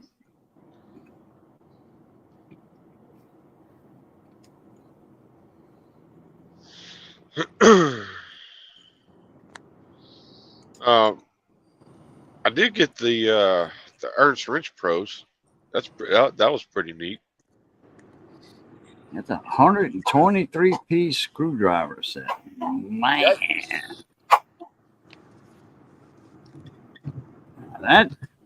That cost a pretty penny. Mm-hmm. What is it, about 90 to 80, between 80 and $130 for that set? What, for a 123-piece set? Uh-huh. More than that, huh? From Mac? 150. Really? I think it'd be more than that. Oh, bits. Okay. Yeah, it's the bit set with the ratchet and screwdriver. That's a lot of money for a damn screwdriver. Well, I read the comment. It still reads it though. I got that screwdriver, 123-piece set. It didn't say bits in it, so that's why I'm thinking screwdriver set. I'm like, that's a lot of different types of screwdrivers in there. Let's see. I have a question to ask. So, I have a 1-year-old pit bull mixed puppy that chomps the air all the time. Do you know why they do that so much? And it's female dog, by the way. What was the question again? Got a pit bull, a year-old pit bull that bites at the air a lot. Maybe might have a fly bugging him or something. Mr. Snappy. Yeah, it's obvious. It's got to be seeing something in the air. Yeah. As long as you're You not got biting something. you, I wouldn't worry about it. It's She got a got something. stigmatism. Yeah, something floating, one of them floaters in her eye or something, and she thinks she sees something in there and she's biting at it. Yeah, she's got a nervous behavior. You got to put her on Xanax or something. Oh, I wouldn't put her on High Xanax. anxiety. I'm telling you, with these new vets, with these new That's like vets. Mrs. Drysdale right there with her dog I'm not kidding claw you. poodle. I'm not kidding you. You go to a lot of some of these new vets out there. I'm not kidding you. You go out there and you start talking, and they ask you about your dog's behavior, and they ask you questions, and you tell them. Next thing you know, your dog is suffering from emotional distress disorder because you're gone too much, or your dog's got anxiety issues, or just suffering from depression, and they're actually giving you drugs to treat your dog, and you're like, what the fuck is wrong with you? This is worse than what you do to kids. You want to drug my animal now. At first you want to drug the kids, now you want to drug my animal. Like I said, Mrs. Drysdale, she gave her dog Claude sedatives all the time. Oh, my dog, Claude is so heartbroken. He needed a sedative. Paige, honestly, I would probably take the dog up to the vet and get the professional to diagnose that, because it could be underlying and it could be something serious going on. Yeah. I don't want to try to scare you, but I'd probably take it up to your vet and find out for sure. They'll probably run some tests and stuff like that and find out what's going on. Is it If you need some quiet time, throw him a jar of peanut butter. No, put some peanut butter in a spoon and put it right there in his mouth. Yeah, You'll have a good old time watching him get rid of that. Quiet, well, your peanut butter gets about that low, you save that jar. That one's for the dog, and you open up your next jar. And when your dog's being a pest or a pain in the ass, or just want something to play with, occupy the dog, open up the jar of peanut butter and just toss it to them. That doesn't work good if they're little dogs because their tongues aren't long enough. But Paige, Ken was joking with you, huh?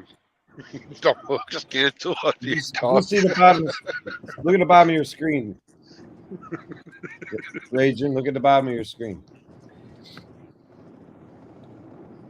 Show that. Ain't there yet.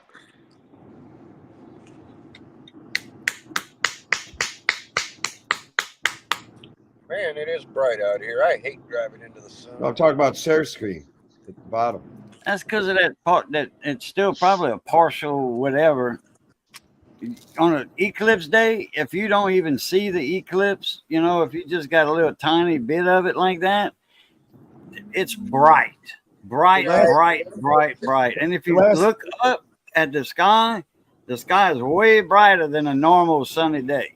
I don't know what you're talking about. The last eclipse I saw was a Russell. Because of the eclipse. I told the customer not to fix it.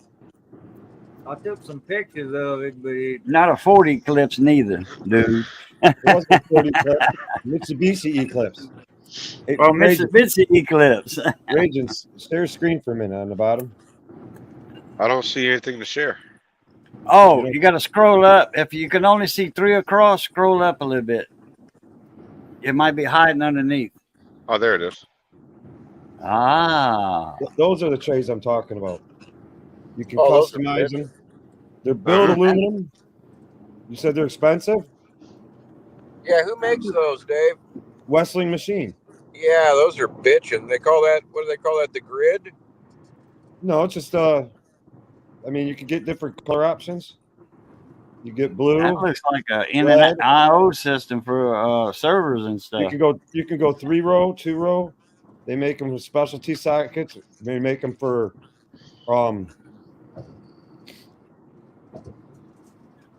Yeah, they're not cheap, but they're super nice. Well, it's say 2-row. Is it magnetized? No, it's billet aluminum with pegs. Huh. And 2-row is $32.99. Can you click on the That- picture and explode it? Yeah, click on that. Left click. There you go. Yeah. Now you can also get it just from 8 to 19 too. That looks a lot like the There ain't no skips in it. Can't tell what kind of tools those It's are. a socket holder. Oh, that's just the holder. Okay. Yeah. the Well, your bit. socket's not going to the sit bit down boss. on them. You're actually going to put your drive side down on the pegs, not the actual socket itself. They work Right. the opposite of those plastic Ernst style trays or whatever. Hey, Anthony. Anthony's in the Like- house. Anthony, what's Like this. up? For example, they make swivel socket trays, universal ones. They also make driver decks. These to hold all your driver bits. Uh-huh. Man, that stuff's pricey, I bet. It should last Have forever you- though. Sitting on my lap, baby. You sitting on Johnny? Yeah.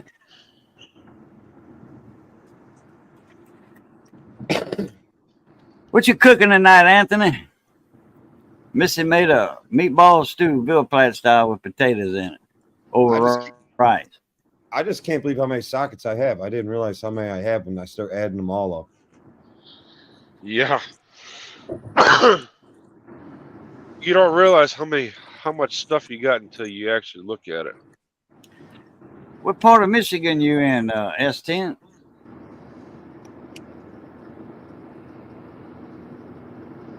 How'd y'all see the Dave?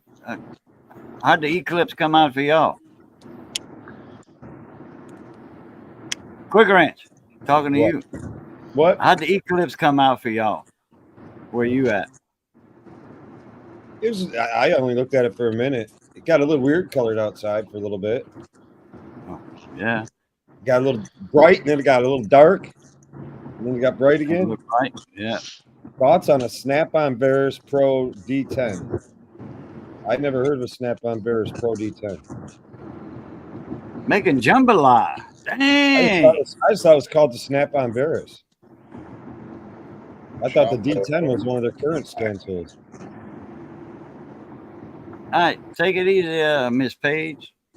All right, Miss Page, thank you for coming in. Have You're the welcome D10. anytime. Which one's the D10?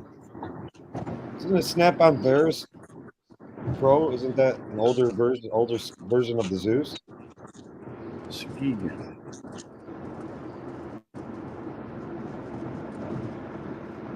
I mean, updated, the Veris Pro is a good tool. How far is Muskegon from you, Dave? Muskegon? Probably an hour and a half, Oh, okay. maybe a little further.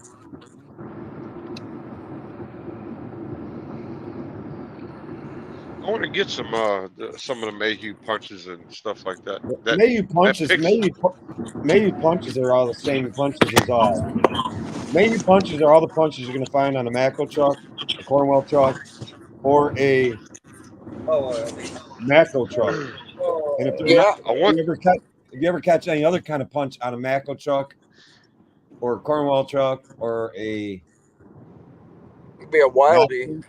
they're probably Astro pneumatic that makes them, but Or Mayhew's Wildie. the main supplier. You got Mayhew's the main supplier for them. Now Snap-on, Mayhew, Wildie, and Astro. Snap-on makes their own punches, I believe. They do now. They do now. They used to use Mayhew's though. Yeah. I want to get that that pick set that's in EV foam, the American flag EV foam. That big pick set that Mayhew has. It's like $100 for the set. Wow. The foam's nice, but this shit takes up a lot of space. Bull chat red. Oh, a lot of my tool drawers are gonna be EV foamed anyway. You know why? You know why Snap-on and Mac and all them are doing the EV foam now? I mean, So they Snap-on can got throw you in toolbox. exactly. So you run out of room. Mhm. Like those EV I'm foam gonna- wrench sets that they sell, you can put twice as many wrenches in the space that EV foam wrench set would hold. You can put 2 or 3 times as many wrenches in that same space. Yeah, I want to get that Ernst version of the toolbox widget. You know, the wrench holder. Uh-huh. The Ernst version's actually affordable. I want to try that. Get like a 40 wrench combo. All right, See how F10, those- thank you for coming in. It's just like this. What takes up more Yeah. space? This or taking them out and putting them on a socket rail and standing them all up boom, boom, boom, boom, boom, boom. I mean, Well, this takes up a lot of space. I had to pick one of these up for a buddy of mine. He wanted this stuff. He didn't feel like sockets. My socket didn't drawers feel- probably won't have the EV foam, but like for the ratchets, and I'm not even sure if I'm going to put the combination wrenches in EV foam, but like screwdrivers, maybe the hammers, stuff like that. These are the Lyle line wrench sockets. Hmm. I had to buy another set because my buddy. Damn, I can't see shit. In fact, he's in such a rush for them. I said, get them off Amazon. He's like, no, your tool dealer's got them next week or last week when my Mac dealer shop. He goes, if he has them on his truck, just get me a set. Tell me how much they are. I'll pay for them, and I'll stop by the house pick them up. Well, I texted him on Wednesday last week and said, hey, I have them. I have the set here. Told him how much they were. And he was in such a rush for them, but yet they're still sitting here in my fucking garage. Quick, Rich, hold that EV foam back up again. You see all that unused space? I've got some stuff like that has unused space. I plan on using that unused space. I'm gonna actually put tools in that kind of space.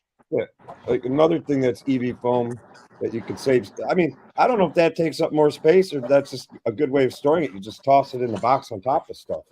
I mean, some guys have a mental thing; they can't throw something on top of another thing.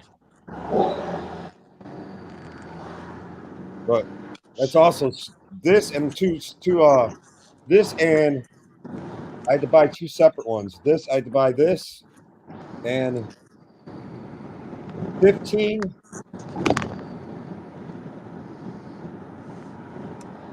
I had to buy the 15, the 16, and the 18 to add to the set. A buddy of mine wanted those too, so I had to pick that up for my Mac dealer. See, if you wanted to add like an extension to that EV foam, it's possible because you can add a little 3-inch extension to that little set you've got. All you have to do is put the extension down, draw it out, and pull the foam out, and you used up the space that they didn't use.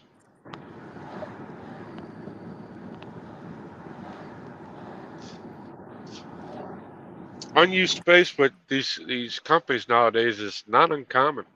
They just put the tools on the EV foam because I guess a lot of people have asked for the EV foam, and I guess it makes the tools look nicer in the drawers.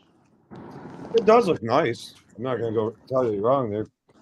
PPC 0. You do run out of real estate that way pretty quick. As opposed to like sockets having them stand on end, that's the only way to go. I mean, I wouldn't be able to get half the amount of sockets I've got in my top drawer if I didn't stand them up. Hmm. I mean, that's another thing you can do. You can stand like Diabolical said, you can stand the sockets up in EV foam. That you If can your do. drawer is deep holes in it. enough, top to bottom, you can do that. Yeah, just punch a bunch of holes in it. Hmm.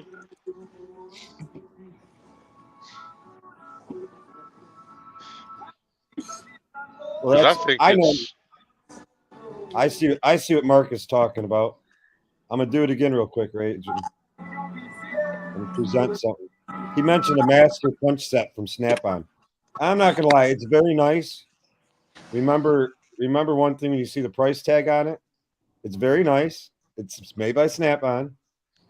It's probably Not much more than the equivalent if you bought the stuff from Mac or Macco. If you bought just as many punches and stuff, but the hammer alone is probably about $150 of this set. Oh, I don't know if you see it. Hang Scroll on. down again. There we go. Okay, yeah. Now that is a dual-faced dead blow drilling hammer, as they call it. It's a short-handled 32-ounce hammer. It's got your bit holder here, and then all your different punches and chisels. It's a master set for the very awesome price of $11.50.25. Yeah, that's Remember- one of them double blow hammers for that price. Remember, you got the holder. That's probably $75-$80. This hammer, which is an awesome hammer, I have the hammer. Probably about I have that. 150, 200. It's a $150 hammer. It's a drilling hammer. It does have steel shot in it. It is dual faced. They have 2 different size heads on it. if It's they 30 were going to replace a punch or a chisel every week for the rest of your life, yeah, I could see it. I don't know what the hell that thing is. I can't see it big enough. I don't know what that thing next to the hammer is. Oh, that's a Some kind of- gauge for grinding I was points. thinking on say your- a gauge. Yeah, that's Yeah. for grinding new points on your chisels. Oh yeah, okay. But once you grind it, it's out of warranty. No, it isn't. But- That's but only you if you see got the a top- dickhead tool dealer. Would you see the top and the bottom of that EV foam? Yeah. I would There's take open that space all. here. I would take There's a all that space here space for right there something? and use it. Yeah, There's a I would space. take all that space and use it. There's a space. There's a space right here that's empty. There's a space right here that's empty, and there's a space right here that's empty. It looks So, like yeah, I got this. over here next to the hammer, there's a big old space right there you can use for something. That space. That space was I bet that set was probably $250 less 18 months ago. Jesus. That's how fast the stuff has gone up.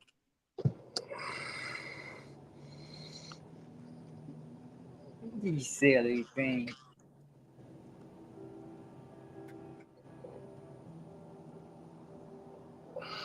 But like, I'm sure if you bought off a Macro, not directly through Mayhew, but say off through Macro truck, if you bought a set of punches and chisels with a Macro, Gotta run, guys. I gotta eat. All right, see you later, Catch y'all Boudreaux. later. All right. Thanks for As coming out. always, love, peace, and crackling grease. Catch y'all later. Pluta. See you later. if you bought a set off a Macro truck, which is going to be Mayhew set most likely, and you bought enough chisels and punches to equal that snap-on kit, along with a 32-ounce dual-faced Macro hammer, which is going to be a trusty cook, I'm sure the price is going to be pretty close. Right. Because now, if you bought it directly through Mayhew, you'll save a lot of money. But it's whatever Mayhew's list price on, or whatever Mayhew sells it for, the Macro guy probably has double that price. Well, they got to mark it up. They got to make their money somehow. I know. I'm just saying that a lot of people say that Snap-on's prices are crazy. Macco's right with them, and so is Mac Tools now. I mean, they're all getting out there. Oh yeah. Be right back, gentlemen.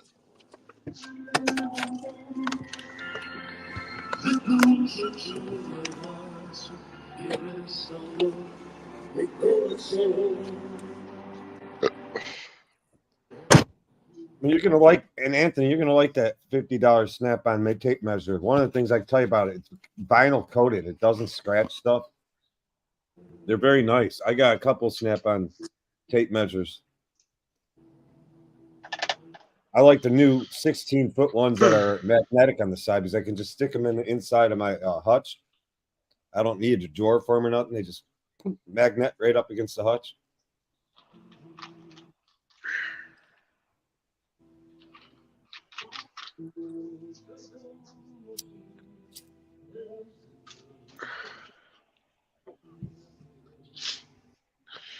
Well, once I get a hardware toolbox, everything will start falling into place. I'm not looking to spend a whole lot of money on it. I'm just looking for something. Put nuts and bolts and zip ties and stuff like that. pull the drill bits out of my main toolbox, put those in there. Now, Ken Eek is showing us. That's one last time I'll do this to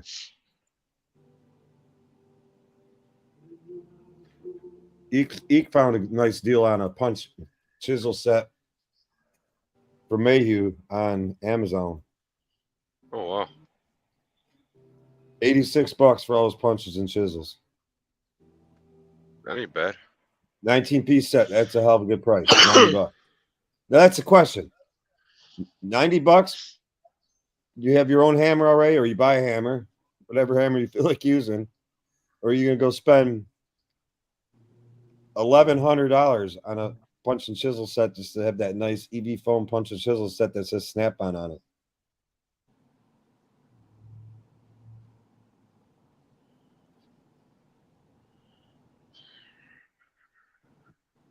It's not bad. Yeah, it's They call me $90. punching. I mean, I've got her father's old punch. I'll be honest, as a technician, not too many times are you going to use a chisel by like a hand chisel where you're hammering with the chisel. You're not going to use it. I'm not saying you'll never use it. It's not something you're going to use very often. You will use the punches more than the chisels, but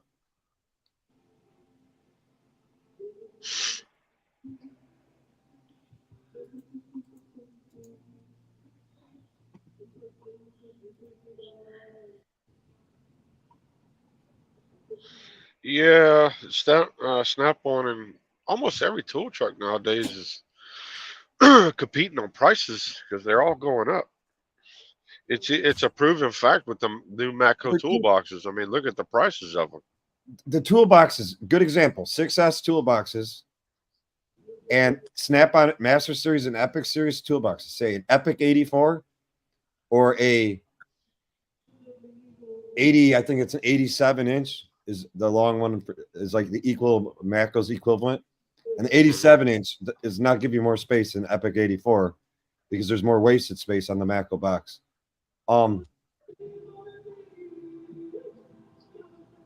It's probably those boxes in the last 18 months have gone up $2,000 straight across the board. Mm-hmm. I mean, that's how quick they're rising.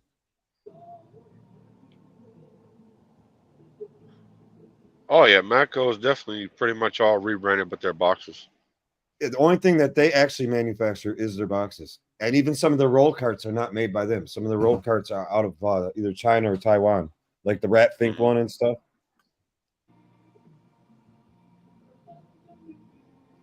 Everything else is rebranded or made for them by another company. Like the ratchets are made by AJ Manufacturing.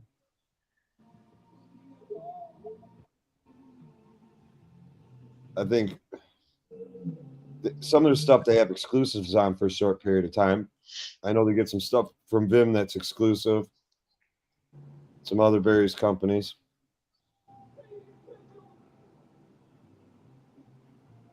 The dual scale tape measure is cool, Anthony.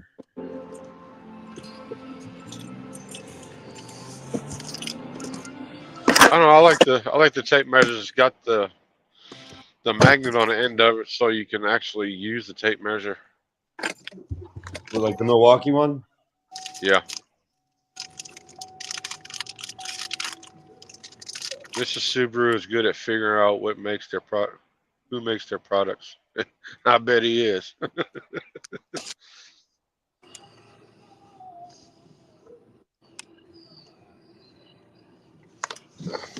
And this Subaru's not always right, though.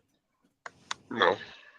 He'll sit there and say that why would you buy this by Matco at this price when it's just a rebranded Top Don? Well, guess what? It's not just a rebranded Top Don. Top Don rebranded it from, say, a company like Bever or whatever. Mm-hmm. I mean, you want to get down to it. Many people are rebranding rebrands of rebrands. It just matters who your supplier is. Mm-hmm.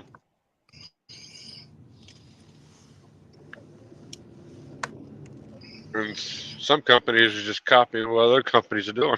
That's what they're all doing. They're all to a point. They're all copying to a point.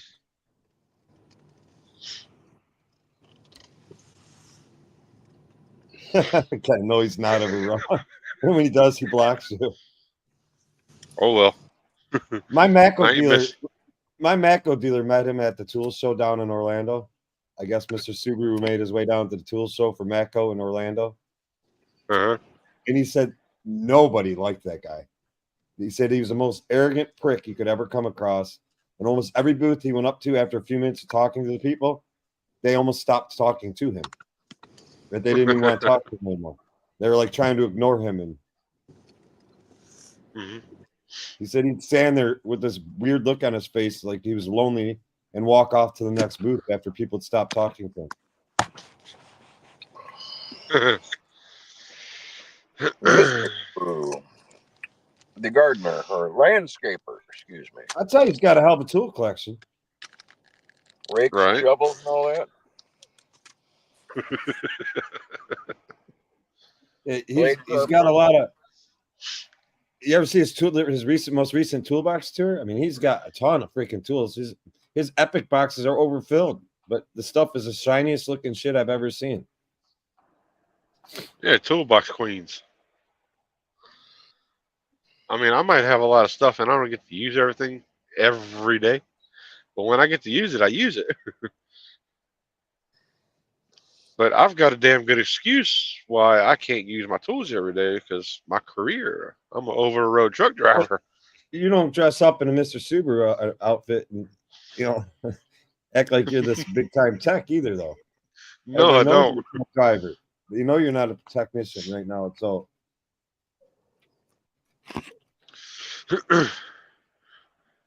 but No, in his defense, he's only in it for the money, and he's only in it for the what's it called? Entertainment to his subscribers. mhm. All right, Ken, thanks for coming in. Have a great night, brother. I guess I can never pick on any YouTuber for role playing because everybody's out there doing their own thing that's entertainment to others. So I mean, there's a time and place to pretend, and then there's a time and place to be real. well, the problem with a lot of these And YouTubers, the problem with the guy, I give you a good example. Who the hell was talking about the other day? I was talking to somebody about the other day. Who was it? Was it Joe? I think it was Joe.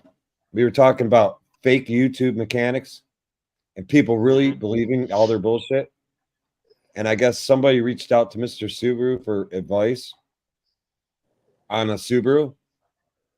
And everything he said to them and every bit of advice he gave them and all the instructions he gave them were completely and totally false, wrong, inaccurate. And it led to this do-it-yourselfer totally screwing their car up. does YouTubers not realize? That came from, I think it was But Joe from Baja Automotive. I don't know if you know who he is. probably, but does He was in YouTubers Apple not Subaru realize last- that there is a such thing as you can be sued on this platform for giving bad advice. Somebody actually follows your advice because they think you're the real deal,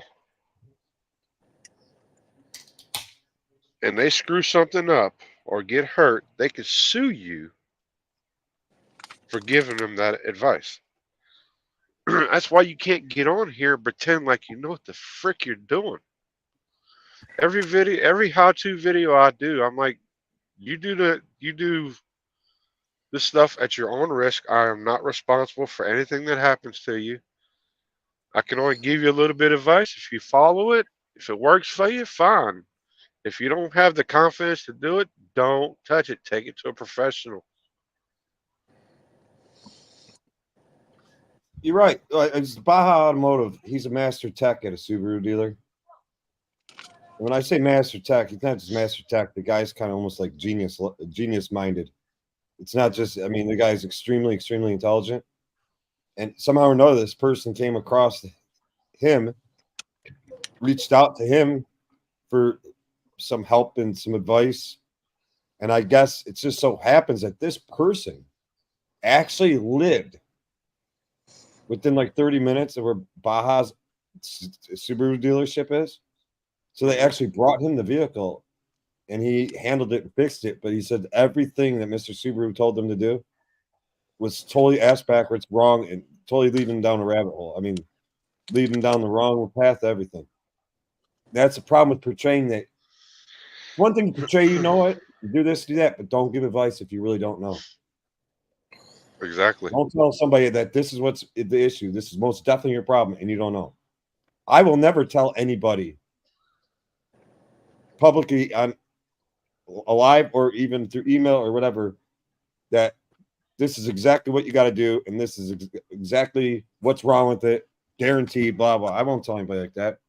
In fact, not that I'm not out to help anybody, but I won't even discuss with just the average do-it-yourselfer. I probably wouldn't even discuss much with them. Period about them repairing their own car. If they're like totally lost and they're leading me to believe that I don't know where they're going, I'd have to know you well. I have no problem discussing stuff with other technicians. I do that frequently. But like somebody, I have no idea who they are. Just out of the blue starts asking me all these questions. I would answer best as possible. And I'd say, that's the only thing I can suggest. This is my best answer to your question. But what's wrong with your car? I don't know. You might want to seek some professional help.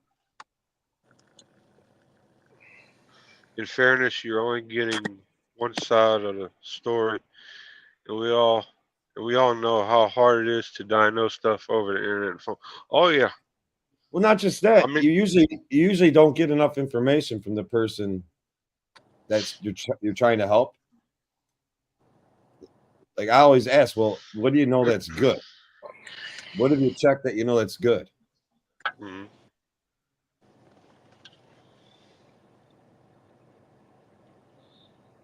And if you're not really careful and you hook a scan tool up to a car and you don't know exactly what you're looking at and what you can do and what you're not supposed to do, I mean, you can ultimately destroy a car. Or turning something off or hooking something off, hooking up something wrong. I mean, I've seen it. I've seen it done. Somebody hooks a scan tool up to a car and hits a button. Next thing you know, the whole car shuts off. I've had customers do stuff like that. I had a customer that tried to do. Hey, wood and metal. He had a Ford Escape hybrid, hybrid Ford Escape, and he tried to do a recalibration on his ABS module for the regenerative braking system. And he didn't follow the procedure in the scan tool step by step, and it screwed the shit all up. And he brought it to me, and I couldn't even handle fixing it. I could not get it to clear the code, and I could not recalibrate it. It literally lost all brakes on this car. He had to have it towed to us. And I could not get it to calibrate myself because it wouldn't clear the code. My scanners all kept telling me first you have to have that code cleared before you can recalibrate. I couldn't clear the code. I had to call up my programmer, and he had to use was it the Ford IDS? Is that what Ford calls their OE systems? Whatever so. Ford's, whatever he had to basically had to clear the code.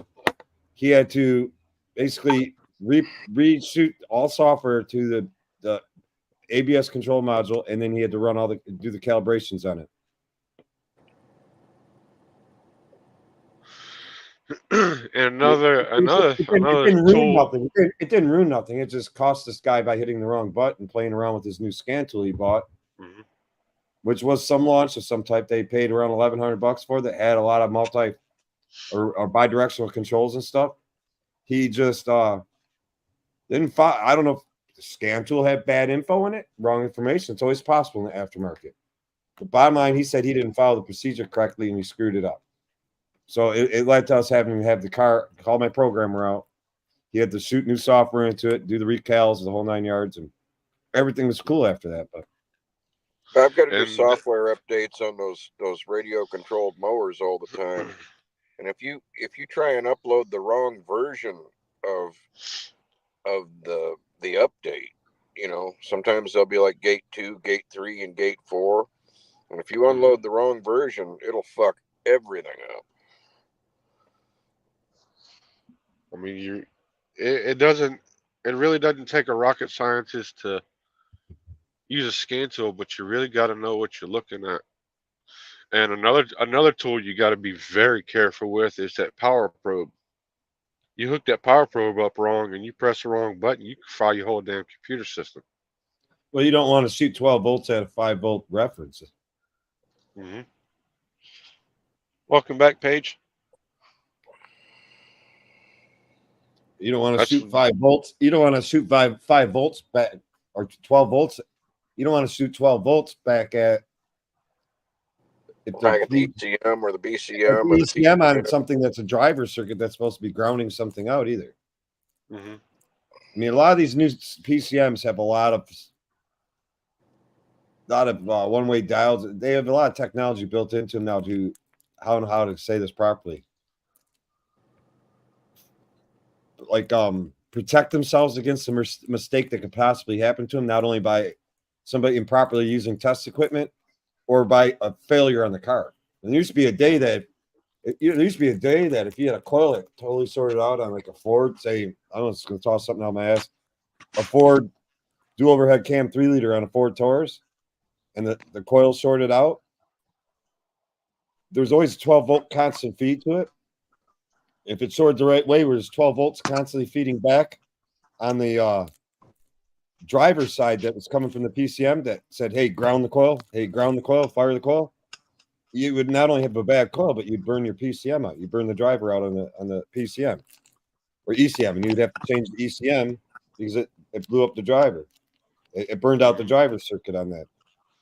So even if you put a good coil in it, you still weren't firing the coil because the PCM is screwed up, or ECM on those cars. But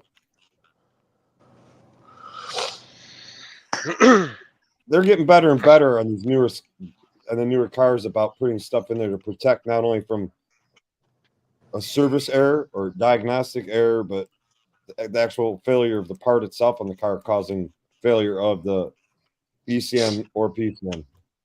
Mm-hmm.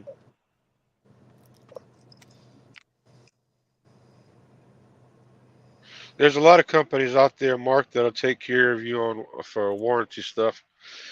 A few companies that are really good with their warranties is Tecton,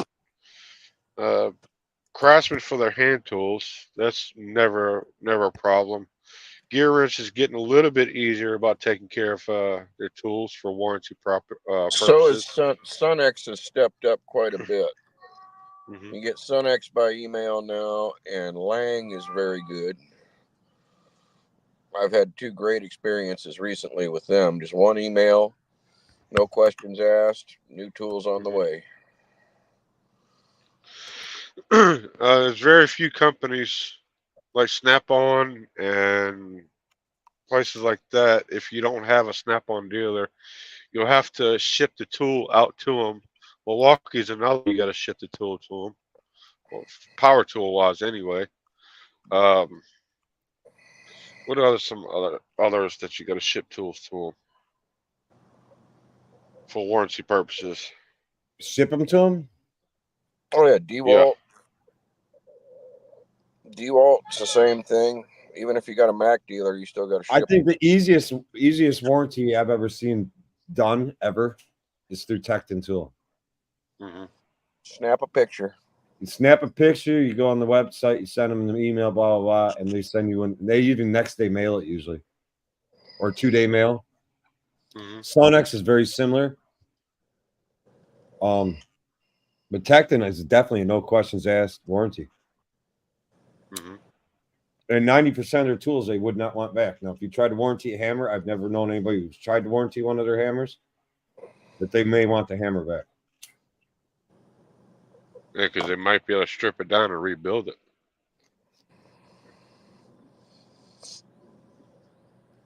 But their hammers, I'm pretty sure they have a joint operation with Trusty Cook on their hammers. Mhm. Because I had some of their hammers before they were using Trusty. well, they claim their hammers now are made in the USA, but you know what's crazy? Their prices on them. Their prices on them are unbelievably good through Trusty Yeah. Cook and offer a lifetime warranty. I mean, their prices are, I think, equally as good, if not cheaper, than right on Trusty Cook's website. Yeah, they're very good.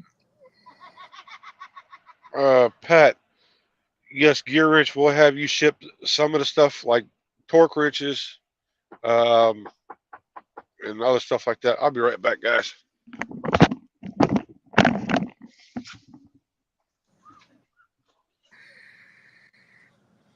Yeah, I got a guy at my shop has a lot of Tecton tools, and the common things that he breaks, I'm going to be honest. Well, T30 Torx 3H drive T30s. He breaks those Everybody's going to frequently. break those. Yeah, I mean, he breaks those frequently. Sometimes a 45 or 40, sometimes a 50. I know he has to warranty those out quite a bit. That's like a 5 or 6 millimeter Allen. You're going to break those all day long. Yeah. And all he does is snap a picture, emails, and it's like a day later, 2 days later, he has it. But we're in Michigan, and their company's in Michigan. Uh-huh. Their Yeah, headquarters Tecton's here up in in Grand Michigan. Rapids. Yeah, they're up. Yeah, exactly right. They're up in Grand Rapids. But the move I like with Tecton, and I think they got to get somebody working with them on marketing. But Tecton is working very hard at going with more USA manufacturing. Mm-hmm.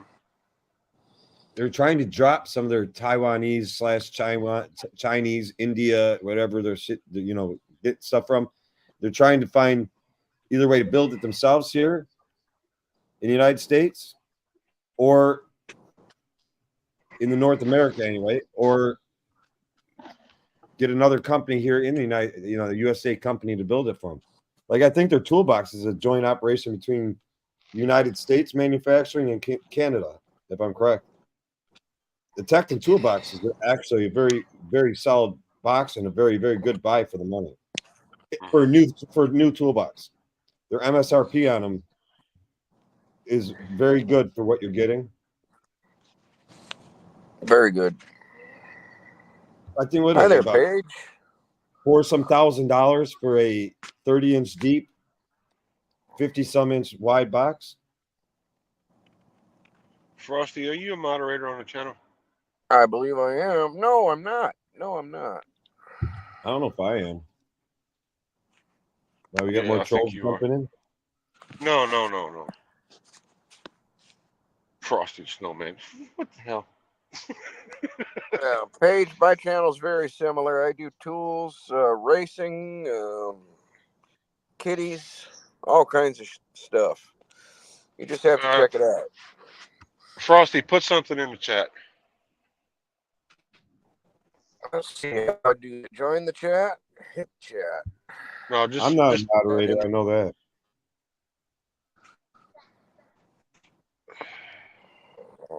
That is moderator. Standard. There you are. No, I'm gonna make. So you can put your channel link in the chat.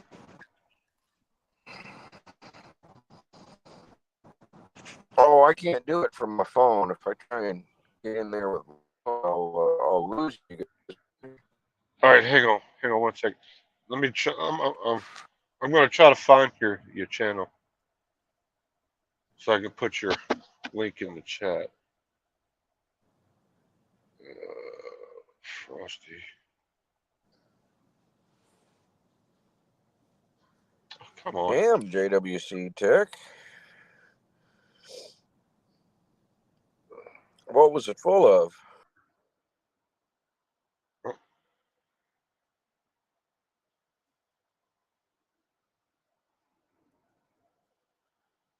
Oh, he done knocked himself completely out. Frosty the Iceman. 79. There he is.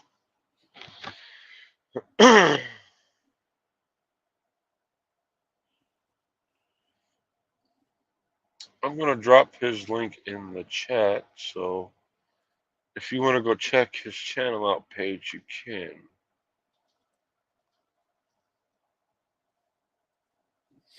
By all, there we go. Yeah, Frosty, you are a moderator, so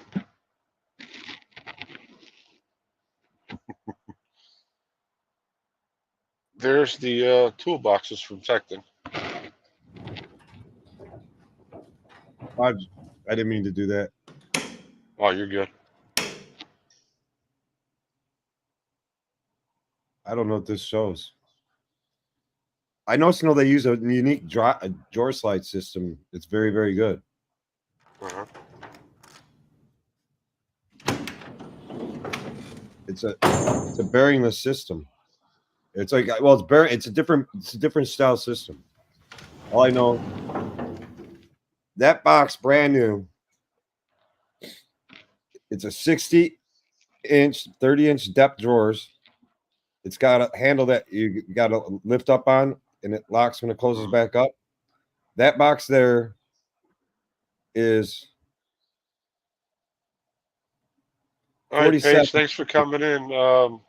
That Paige box and is Corner 40. usually goes live Wednesday or Thursdays. You can catch me live probably Mondays if I'm shut down Monday nights. That Thanks box for is coming 40. That box is $4,700 MSRP. 4,800 say Keep me MSRP. locked in the basement. That's $4,800 for that box MSRP. Mm-hmm. And I'm telling you, an equivalent box like that to Snap-on or Mac or Mako would probably be at least 8,000. 8,000. Yeah, 8 That's to 10. 60 wide, 30 deep. That's a damn nice box. And then there is another option that is nice. I just wish they could do it 30-inch deep. But this guy, Well, 27's not all bad. full-length drawers. That's all 4-length drawers. Yeah, and they're 27 inches deep, which ain't bad, Dave. It's not bad, but it's not 30 inches. But then there's newest release right here. They got a top now. That's their newest release.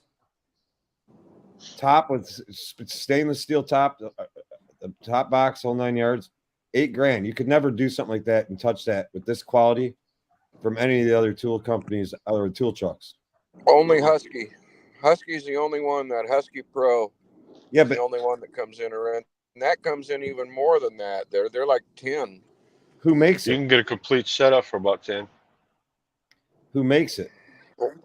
It's that one with the lockers on it and the top lockers and everything. Who makes that, Raging? It's got to be Montezuma, right? 400-pound capacity for every drawer. Whoa. That's the ball bearing slide set they're using. It's not a bunch of little Holy needle moly. bearings. It's a special caster setup. And I'm trying to see. I'm not Includes a totally for liner. sure who makes the Husky boxes. I thought it was Cabinets. Montezuma. Cabinets and cabinet top are made in Canada. Casters are made in Germany. Drawer liners are made in China. It clearly says this right here on their website. Oh, well, I don't want them if they're made in China. Well, the casters are German. The box itself is Canadian. And, of course, the drawer liners, not China. The liners. Very solid box for the money. I'm telling you, if they had tool trucks out there, I guarantee you Tecton would get real big real quick. Uh-huh. But then again, if they had trucks, the prices would go way up. Well, if they start offering more and getting back into the stores, because they were in what Tractor Myers? Supply, right? Weren't they in Tractor Supply for a while? I think they were in Tractor Supply for a minute. I don't know. I ain't never seen Tecton and Tractor Supply. I think they were Tecton. about 7-8 years ago. Not junk Tecton either. Modern Tecton, when the 90-tooth ratchets came out and the new stuff started to come out. One of the big stores had them, but it wasn't anything we had out here. I've never seen the Husky Professional Series box, but there are other boxes I don't care for. I like that I've got red the one I got. I've got that. Yeah, I think that was what 41 inch. Yeah, I've got that one, and I've got a 36 by 24. I had the 41 top and bottom chest. It was a decent toolbox. I sold it to a new mechanic because he needed something. I've got the 9 drawer 46-inch Husky. Now that's a solid box. Now, Yeah, Woods and Metal Garage. I don't even think Kennedy toolboxes are even around anymore because I believe that's Cornwell. No, Cornwell there's. bought their factory. Cornwell Yeah. bought their I factory. Cornwell believe they're Tools still bought around. the Kennedy factory, and that's where Cornwell's making their boxes now. Is in the Kennedy Toolbox factory. Now, the Kennedy name, I think, whoever's making Homac is making Kennedy. Yeah, if they still have a Kennedy name on them, I think they're made by another company now, and they're just branded Kennedy. But the Kennedy style boxes, those were for like machinists. Yeah, it's a different deal. They were nice boxes. I have a couple of small ones. What box you talk about, Pat? The Tecton box weighs 1,166 pounds. I didn't even look at it. What box you talk about that weighs 1,166? I didn't even pay attention to the weight of them. He's probably talking about the either the Tecton or the Husky Pro. The Tecton, if it was a Tecton, it was that last Tecton I showed with the top and bottom. Mhm. Because I know their bottom alone ain't going to weigh 1,100 pounds. The bottom probably weighs around. The bottom Tecton weighs itself. 1166. The bottom itself is probably in the range of 600 to 700 pounds, and then the stainless steel top's probably, I don't know, another 80 pounds, and then the rest would be the top box. Mhm. Well, Mrs. Frosty will be pulling up pretty quick here. I can't park until she gets here. I think a Snap-on Epic 84 weighs a little over. I think an Epic 84 by itself, just the bottom, weighs somewhere in the range of 1,100, 1,200 pounds, empty. Mhm. Some of the Husky boxes used to be made by Beach in Canada. I don't know. I like the matte finish on the toolboxes. Now, if a factory in Canada can make those toolboxes and sell them retail, Tecton can sell them retail, a 60 by 30 deep box, and they can do it retail under $5,000. Why can't Snap-on, Mac, or Mac will get close to that pricing?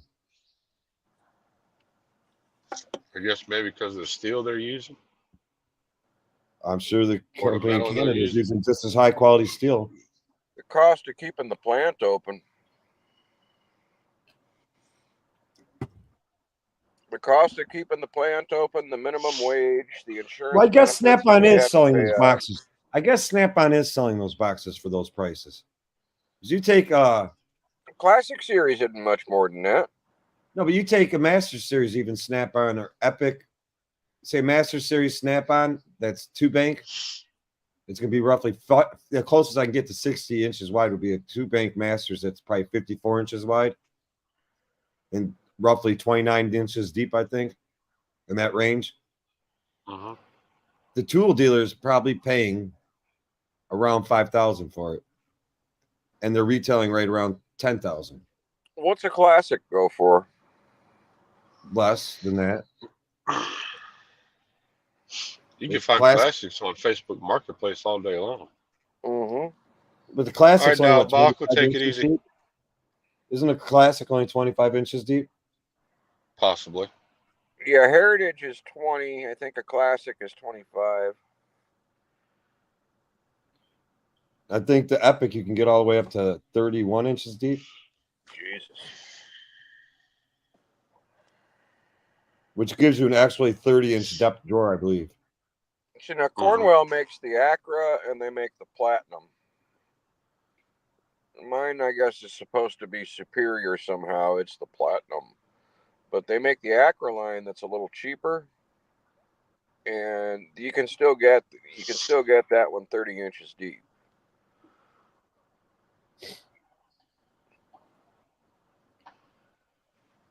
But it's crazy. I mean, you open a 30-inch deep drawer, and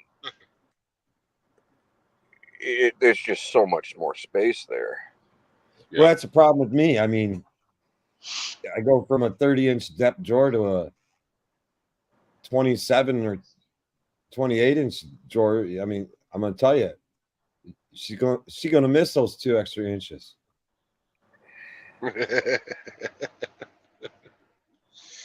Well, you'd have to add them in girth. I mean, you got to look at it this way. For a mechanic that's in a professional shop that has got the room to spread around, it makes sense to buy the big toolboxes off the tool trucks. But for a DIYer or somebody that's just working out of a normal garage, Raging for the house, a Series 2 56-inch uh-huh, General is all you'd ever need. uh-huh. That blue one I had at the ice house would be the best home toolbox ever. 56-inch top and bottom with a locker and a side cab. You're done. Uh-huh. That's your DIY box, and anything you ever need is going to be in there, because your big corded power tools and shit are going to be in a cabinet or under a workbench. You know, I you mean, just put, yeah, you know, people buy the stuff they want to buy. I'll never tell somebody not to buy a Snap-on toolbox because they are nice. I mean, if you got the budget or if you just want to spend the money on it, go for it. But if you're budget minded, there's nothing really wrong with the US General or even a Husky box. if you're budget minded, there's nothing in my avatar picture that you need. Even I can't even the Master Force Menards. I mean, Oh, that's a bitchin' box. there's some nice stuff. If I had a Menards out here, I'd be all over that fucking thing. I'd be going looking for a Menards card. You can get a 71 by I think 24, 25 inch for right at $1,600. And they got all the gear wrench you want in house, right? Isn't Master Force gear wrench? Aren't they Apex tool? I think so. Yeah, I mean they got all the shit you want right there in house. Who did it? Somebody just did a Menards video. I think it was CP. He did. He went into Menards and did a little video in there. See, what I would like is an Epic 84 with a hutch, 2 side lockers, and then another drawer section Uh-oh. added on next to the side locker. Uh-oh. Here you go. Hey, Somebody's ready good for for the something eclipse. else, I tell you what. Danger, Will Robertson. Danger. What's going on, Theo? How we doing tonight? Hey, Theo. We're doing this about it. Absolutely horrible. Everybody asked me if I saw the eclipse, and like the last eclipse I saw was a rusted pile of shit, and I told the customer it wasn't worth fixing. Didn't need a clutch, Dave? I couldn't lift it on the hoist. I don't know what it needed. Hey, Corey, how are you? Yeah, by the time I got done last night while watching WrestleMania, I clicked over and like, man, I missed the live Who was in the stream. main event? Who was in the main event, Trajan? It was Cody and Roman, but all the bloodline came out. Surprise visit from Cena and The Undertaker and Seth.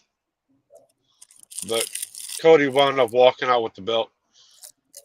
Damn. Everybody got sick and tired of having Roman as a champion. They had to take him out. Well, Nobody's taking anything away from Roman, but it was time for him to give the belt up. he beat The Undertaker. Of course, The Undertaker was like 75 years old at the time. in wrestler years. Mhm. He looks a lot better now than he did when he was active. He's not all beat up. Who's that you're talking about? The Undertaker. Undertaker. Oh, Undertaker. Mhm. One of my friends that's a stunt actor slash professional wrestler. I don't know what the hell you want to call him. Guess good stunt man slash actor. He used to do stuff with the Undertaker. Now he could pull this off. If Trump was smart, he would get the Undertaker to run as his vice president. I would vote for him in a fucking heartbeat. Like when the Undertaker ever would come out of the backstage on a motorcycle and ride a motorcycle down the ramp or pull Yep. wheelies or any of that crap. Yeah. That was my buddy driving that bike. And then the lights would shut off. He'd go understage. Undertaker would come out from understage, and then the actual Undertaker would be in the ring when they kicked the lights back on. Whenever they couldn't insure him or whatnot. I don't know. He just used to do that work for him. He's been on a lot of stuff. Walking Dead. Buddy's rich. Very wealthy man. Nice. He's actually been in wrestling events with WWE before. I can't remember the name he came in under, but Let's see, 8,360, 36.29 cubic inches.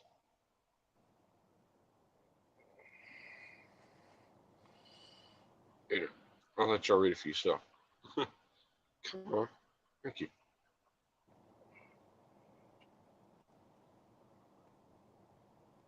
Double slide included, yes. 3 slides, pound, ball bearing, 227 square inches.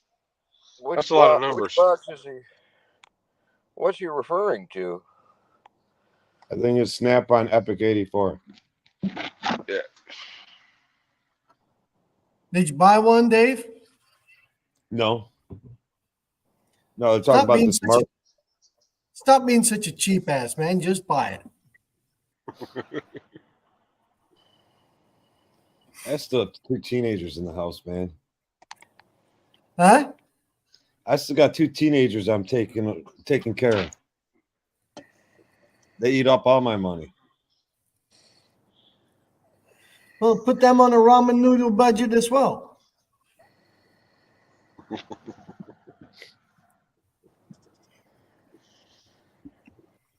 I've been wanting ramen noodles and hard-boiled eggs. Yeah, they're good if you want to eat them. They're not Right? so good when you got to eat them. I can do some stuff. I can do some stuff at ramen noodles now to make them taste really good. Hey, if I got eggs, pork chops, and bacon, I'm set. I don't know what my Right. setup is, Mark. My setup, I think, is an old KRL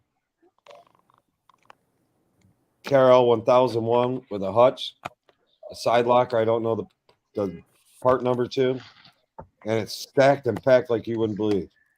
And then I got a bunch of stuff, like cased stuff, sitting on a shelf in our back stock room. So there's no room in my box to put any of it. Oh, Mark, Especially- you want to know what my setup is? He's got a big ass box.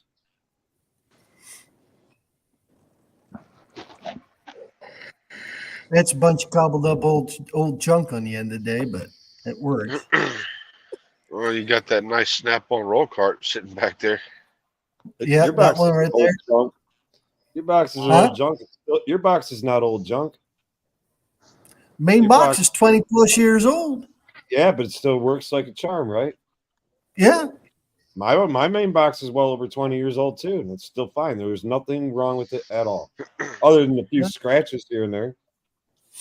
And it needs a good wash. Yeah. My main box is a Matco MB 8535, top and bottom with drawers and a locker. And then I added so that's over there. No, over there, right next to me. And then next to that, I've got a 5S cart. I added that to that. And then I've got right here, I got a Snap-on power bank. And then I got an Icon overhead locker on top of that. Yeah, how deep is your box? 28 inches. 28 inch. How long is it? I don't know. I saw it on moving day. It's 100 some inches, 100 some inches Pretty long. low. Grab the tape measure. It's a big box. Uh-huh. 150 inches, so well over 12 foot. Huh? Well, I know you had a hell of a time when you were. Well, you didn't have a hell of a time. You just had to get a good trailer.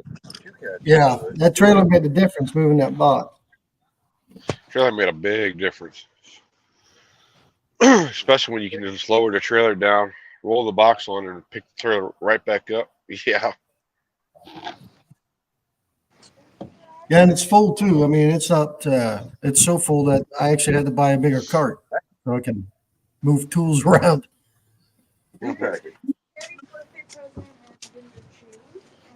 How many sockets you figure you have total?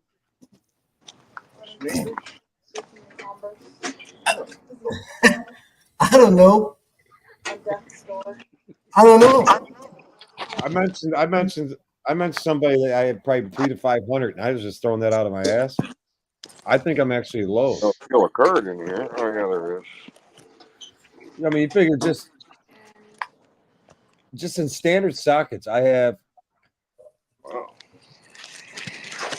shallow, semi-deep, and deep 3/8 metric snap-on and impact. I have short impact 3/8 drive, semi-deep 3/8 drive, and deep 3/8 drive. And I also have all the same in chrome.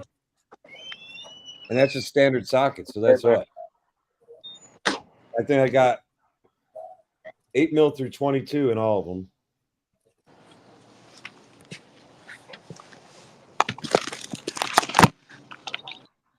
You know, I got the same in the 1/4 inch, same in a 1/2 inch drive, both chrome and impact. And then plus all your specialty sockets, all my big shit. Got the same in 1/4 inch drive. Well, you go well Roughly- below 8 in 1/4 inch drive. You go 4 to 15 in 1/4 inch, right? At least 400 sockets for sure. I've got 20 reels with roughly about 20 sockets on each reel. So that's 400. And then I've got a bunch of stuff that is not on reels. So, Yeah, you're probably pushing, like I said, about 500 sockets. yeah. Easy. When I said 500 plus or 500ish, I'm also talking about anything that could hook onto a ratchet or an extension. So I'm talking the crow's feet too, all that stuff.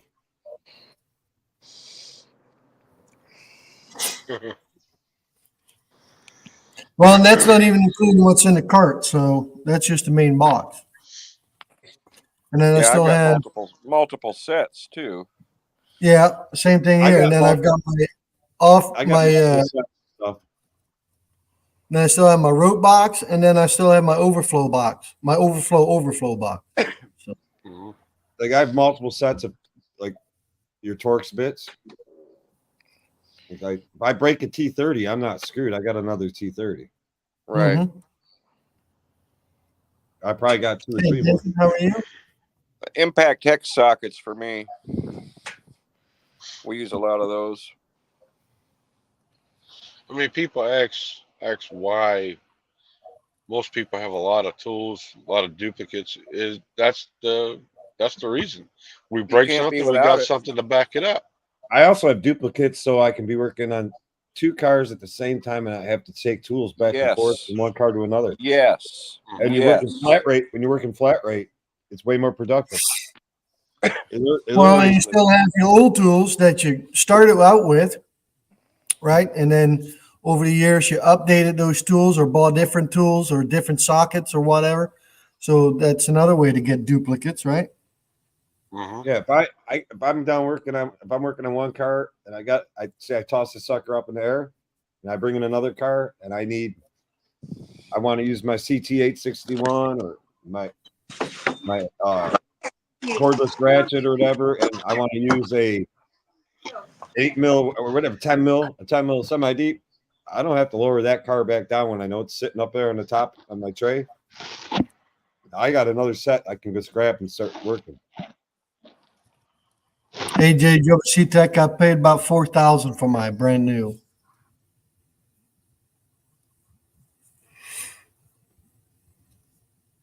$4,000 for what? The lift. No, the lift. The toolbox I've got less than 7,000 in it. What? That's one of those movable lifts, isn't it? Yeah.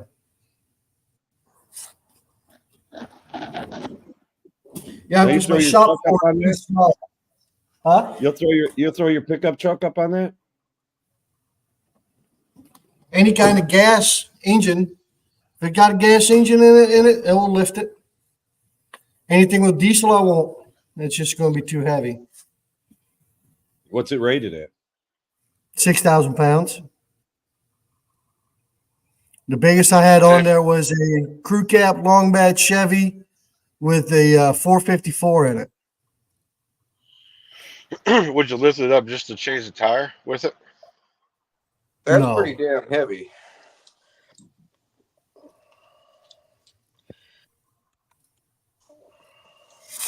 Oh,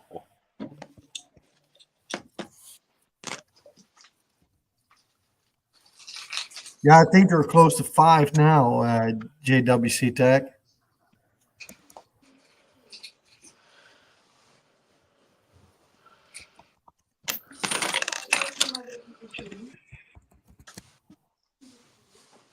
My F-250 is 7,500. Yeah, it's still,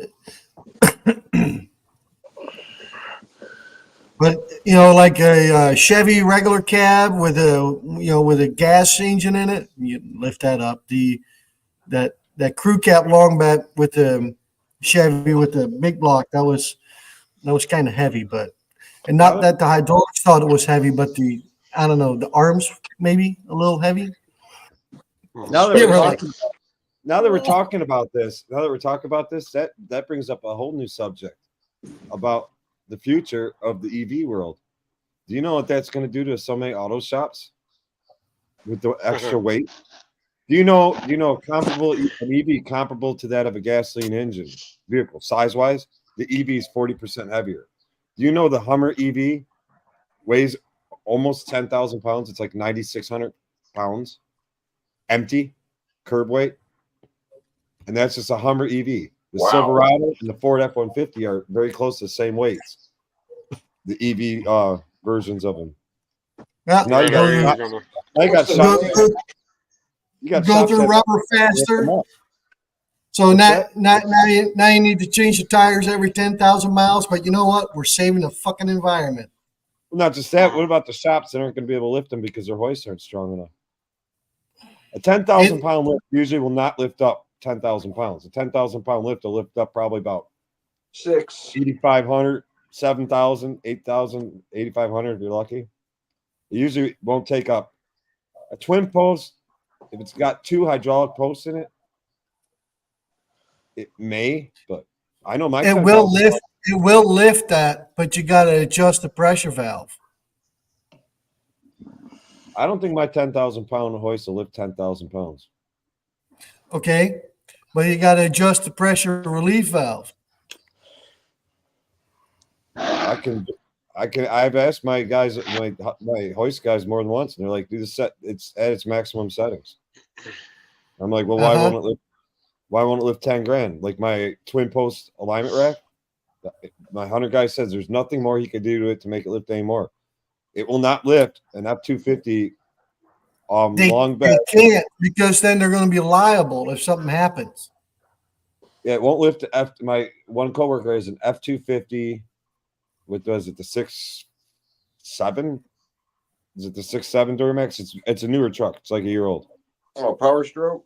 Yeah, 6.7 Power Stroke. Is it the 6.7? So Yeah. he's got F250, 4-door, long bed with 6.7 Power Stroke, and my alignment rack will not lift it. It will, but it won't. I can explain that later. Yeah, the pressure I'll you check it need out. you need to tighten up the pressure relief valve that's in the valve I- body. You might be able to lift it, but how are you going to support that weight up in the air? You put it down on safety legs. Yeah, Once you the set it hoist on gets the up, once the hoist gets up, the scissor lift gets up enough, it lifts it no problem at all. It's if you And pull it's up going to on, hold it centered up there. if you pull up on our You got enough scissor spread lift, in that thing. It's if I pull up on the scissor lift with it, and the scissor lift is all the way down, it goes to try to lift it, and it won't lift it. But if I tell a guy to stand there and I get the front wheels up on the back end of the hoist, I said hit the button, start lifting it, and then I drive the truck up it real fast. Once it starts going up, it takes the truck up no problem. It doesn't even sound like it's struggling or nothing. It's just it will not take it from the dead stop at the bottom. It will not take it up. I found a way to trick taking up heavier cars with the scissor lift. Start lifting and drive up on it real quick. Mhm. And it'll lift it without problem. But if it's all the way down and I put that truck on it, it will not lift it. which truck you talking about, Mark? Because I've got 2 trucks now with 5.9s in them.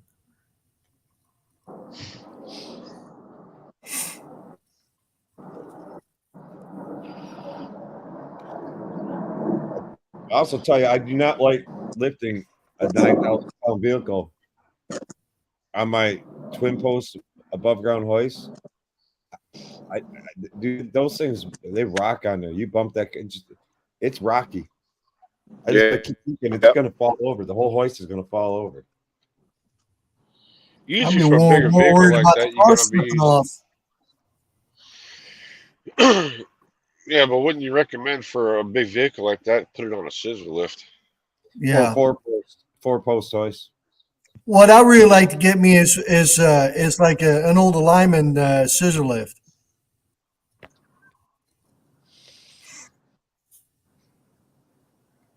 That's what I like to get. Mhm. Saves a lot of bullshit. Just drive on it, lift the sucker up off to the races you are.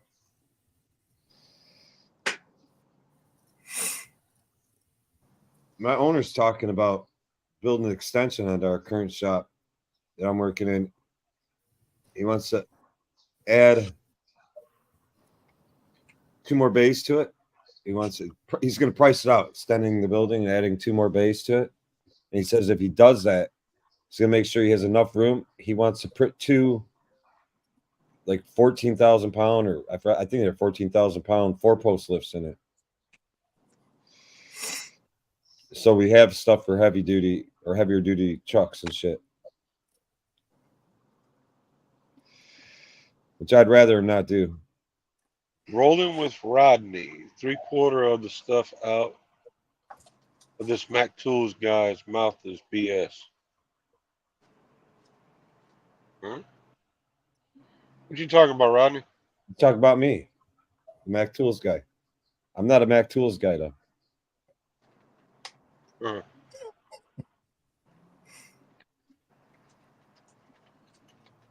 Well, rolling with Rodney, thank you for your very good interpretation of intelligence.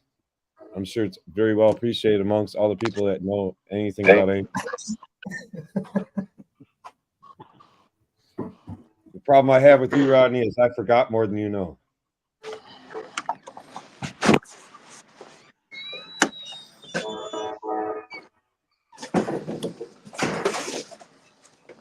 I mean, he is a 25-year plus. At least 20, how long you been in the business, Rich? It'll be 29 years this July. Actually, June 19th. But Dave, you don't need to qualify for this guy. He's obviously an No, I'm not asshole. worried about it. Hey Pat, how are you? Hey, Pat.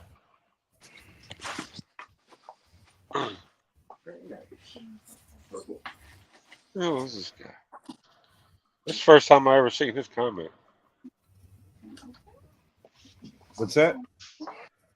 It's the first time I ever seen him in a chat. He drives a big semi. What's happened? We got a picture of a semi anyway. One thing I don't think will happen is I don't think my boss will ever extend or owner will ever extend the shop. I'm waiting for him to get a quote on the price and that, and he finds out how much it's going to cost him. He'll back out.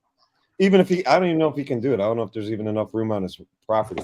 I mean, he even mentioned it. He doesn't know if there's enough room on the property, or if there'll be an issue with. Just go to the dryer and there's 3 or 4 climbing around in there. They're on top of the dryer, yes, so that it doesn't set it on fire. Like how close we are to the public street, side street, because we have an industrial side street next to our building, and that'll push us pretty close to side street. Hungry? I'm thinking about it. Are you? Getting there. What do you feel like? I don't know. Jack in the Box. No Jack in the Box. It would have been something she would have been like, yeah, that sounds pretty good right about now. Yeah, I know. I used to always do. What's that? You would always say Maxime's in Paris. Ah, Gas up the jet. yes. I need a big coffee. Big coffee cups in there. They're in the sink. What you got lined up for this week, Theo? Well, I had a 6-7 lined up, but I guess they diagnosed it already. It was originally the complaint was that it had a misfire and coming from another shop. So they were talking to me about bringing it over so I could look at it. But like I said, they diagnosed it already. It's got a hole in the block. Ooh. Yeah. You don't need to be replacing cabs now. Don't you have to pull the cab off the truck to get the motor out? Drop it out through the bottom? I just pulled the front off.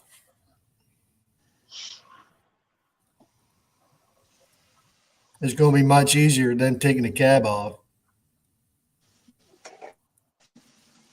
I got that John Deere I've got to swap out on the track unit this week. I am so glad they went with a new motor. I mean, power unit came on a skid with the radiator and the exhaust and everything already on it. It's plug and play. I really dodged a bullet on that one.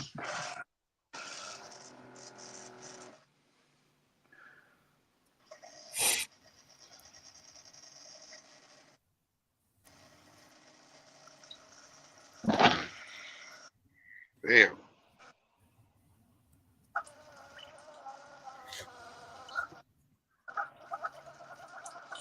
But I got to do the rusty oil pan on the 7.3, so that's going to be fun. IDI 7.3? No, Godzilla? it's an 02 or an early 03, I should say. But Oh, power stroke. yeah, good old 12 valve, Mark, with the P pump. That's what I like.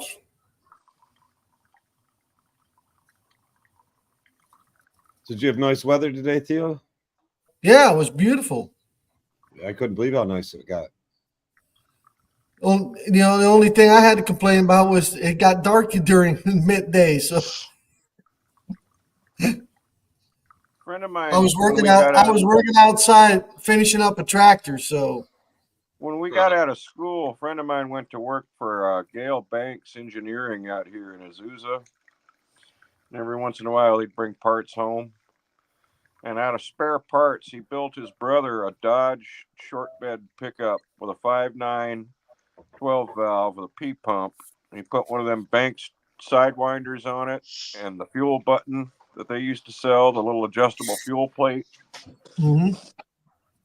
That was a 14-second truck with a Granny 4-speed in it. That thing hauled ass. If he could have found like a 355 gear for it, it would have been even quicker. They would just run out of gear. Yeah, those Needed You- a you 9-inch can crank- board. you can crank quite a bit of horsepower out of those 5.9s. 24 valves are a little better to get big numbers This out was of 20 those. years ago. Right. I understand, but yeah, but these days 1,000 horsepower out of an engine is nothing anymore. Oh no. I mean, they were just barely starting to mess with the Duramax and getting 900 horse out of them. You know, that was when those things first came out. They still said Isuzu on the valve cover. Yeah, Mark, to that regard, I'm still a little old school. I like my mechanical stuff. And 5.9 is on the end of the extremely easy engine to swap into another vehicle. Did anyone watch Project Farm video on Flare? No, I didn't watch that video. I like the fact that the 5.9 will still run after electromagnetic pulse. Mm-hmm. Yep. Hey, I'm Laser. And Laser, how are you? Right? Yeah, I saw the video, JWC Tech. What's your questions on it? Project Farms testing is not very accurate. So I don't know what to take on it. Yeah, but you know what? It don't matter what kind of testing they do. Everybody will have an opinion about your test. So, Destructive testing is wrong. you know, on the end of the day, as long as you do the exact same thing with all the others, then it's still a good test. Oh, then you got 17 broken ratchets. Fuck that. Was his result of the test, I would have to say, was pretty accurate. I think if I remember right, the two top players in the flare nut wrench game was ended up being Snap-on and Proto. Yeah, Torque Test Channel did that too, and they came out with what was that? Snap-on and was it Mac, which is Proto?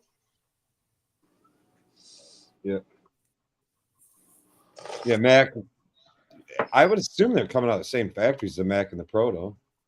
But It's then the again, I same don't know. thing. They're different finishes usually. Proto likes to do that industrial finish to their shit. Satin finish and No, I don't know. I mean, if you look at the Proto sockets and like the swivel impact sockets, they look identical to the Max. you would assume they are coming out of the same factories, but I don't know. I know they're both owned by Stanley. I know they're both made by Stanley Black and Decker. I mean, I guess the whole purpose of their testing videos is see how much torque you can actually put on them, or what kind of stuff, or where it will break.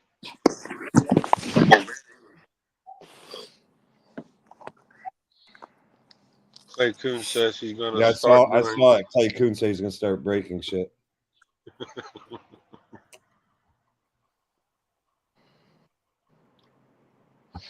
Oh, Milwaukee flare nut wrenches were in the top 3 on TTS or TTC. Of all the flare nut wrenches I ever used, the Snap-ons, I will have to give them credit, seem to be amongst the best I've ever used. Mm-hmm. I have the Snap-ons in SAE, and I love them.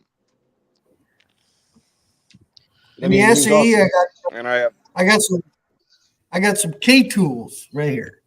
El Cheapo pieces of shit. But what would you expect his results to be when you're comparing performance tools to Snap-on or Proto or Mac? I mean, you're talking about a $6 wrench. You're talking about $20 set of flare nut wrenches that say performance tool on them out of China, and you're trying to compare them to top brands out there. I mean, of course, they're not going to equal. They're not going to make it. Cover your ears, Jeff. I think the Snap-on flank drive wrenches outperformed every one of the cheap flare nut wrenches on a brake fitting on Epic Farms testing. Open end flank drive outperformed every cheap Crows or line wrench that he tested. Yeah, Did he pull out right grip? I never really give much thought about the Snap-on Flank Drive Plus, but this is what sold me. I broke when I was working on a Dodge, pulling the turbo, and I had my new Snap-on wrenches with the Flank Drive. I broke the stud and nut off the turbo mount with the wrench.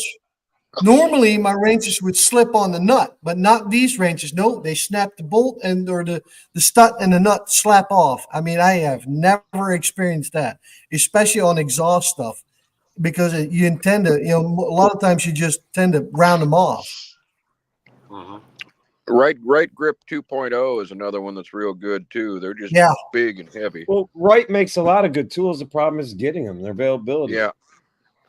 Warranty. I don't know what the hell Wright's doing. Who they supplying to stay in business? They got a contract with somebody? They You must. can get a lot of right tools off of Harry J. Epstein. Well, Kind then of pricey. but you McMaster, can Yeah. get them off of there. your supply houses will sell Wright. Like McMaster Car has a lot of Wright tools. So if a company's tooling Wright up to Tools is do a a good big tool job, company, right? Wright's wrenches are great wrenches. Their impact sockets are great sockets. All their tools are. It's just their ratchets are a little dated. I mean, but they just rest on their laurels, man. They make tough fucking tools. 45 tooth ratchets, but they're tough. Mhm. I love my right grip 2.0 stuff, and it's a fraction of the cost of the Snap-on. My Snap-on Flank Drive set was $1,100 10 years ago. The right grip set from 5/16 to 1.25 inches, it was $300, under $300. Yeah, that's a big difference. What I think for a full set of SAE and metric Snap-on Flank Drive Plus wrenches is what, in the $3,000 range? It's in the $3,000 range if you want to go up to say 27 or 30 millimeter. And realistically, you need to go to what, 36, right? Yeah, 32 but or when you have 36. big ranges like that, I mean, when you get over 24 mil or inch, I never You gotta really have had any 27. problems. You got to have a 27. Well, at least Yeah, you but I used to. never really had any problems with rounding or breaking or Yeah, you don't need an expensive one. no, When they for get big that- sizes you don't. No, a Husky or a Sun X is just fine when they're that big. I usually don't ever work on anything that needs stuff that biggest things I ever have to take off are axle socket or axle nuts. JWC Tech, Williams Super Combination is fantastic. I have black ox. That's the biggest Williams wrench I Super got right here. Combos from 5/16 to 1.25 inches. What size is that?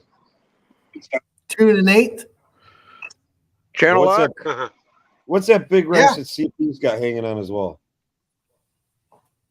I don't know. 2 and Or something. that big 2 and wrench that Tarek 7/8. got gold plated? Or that big wrench that Tarek got gold plated? I don't know. I don't remember what size those were. Couldn't tell you. I I have never had a use for it. This is the biggest one I ever had a use for it. I mean, you can tell it's scuffed up pretty good. It's being used. We use it on farm equipment. That beat Yeah. some of that big those big chippers we build, the beasts and stuff like that. They'll take big sockets and wrenches like that. But it's rare. I mean, I use 1.5 inches all the time, and then the compressors at the old gig, I need 2 3/8 and 2.5. They're pretty common sized, but it's rare that you need anything that huge.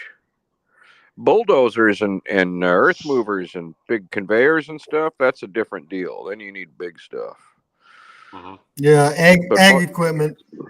But you're using a stick welder and a torch half the time for that anyway. A hammer, a stick welder, and a blowtorch.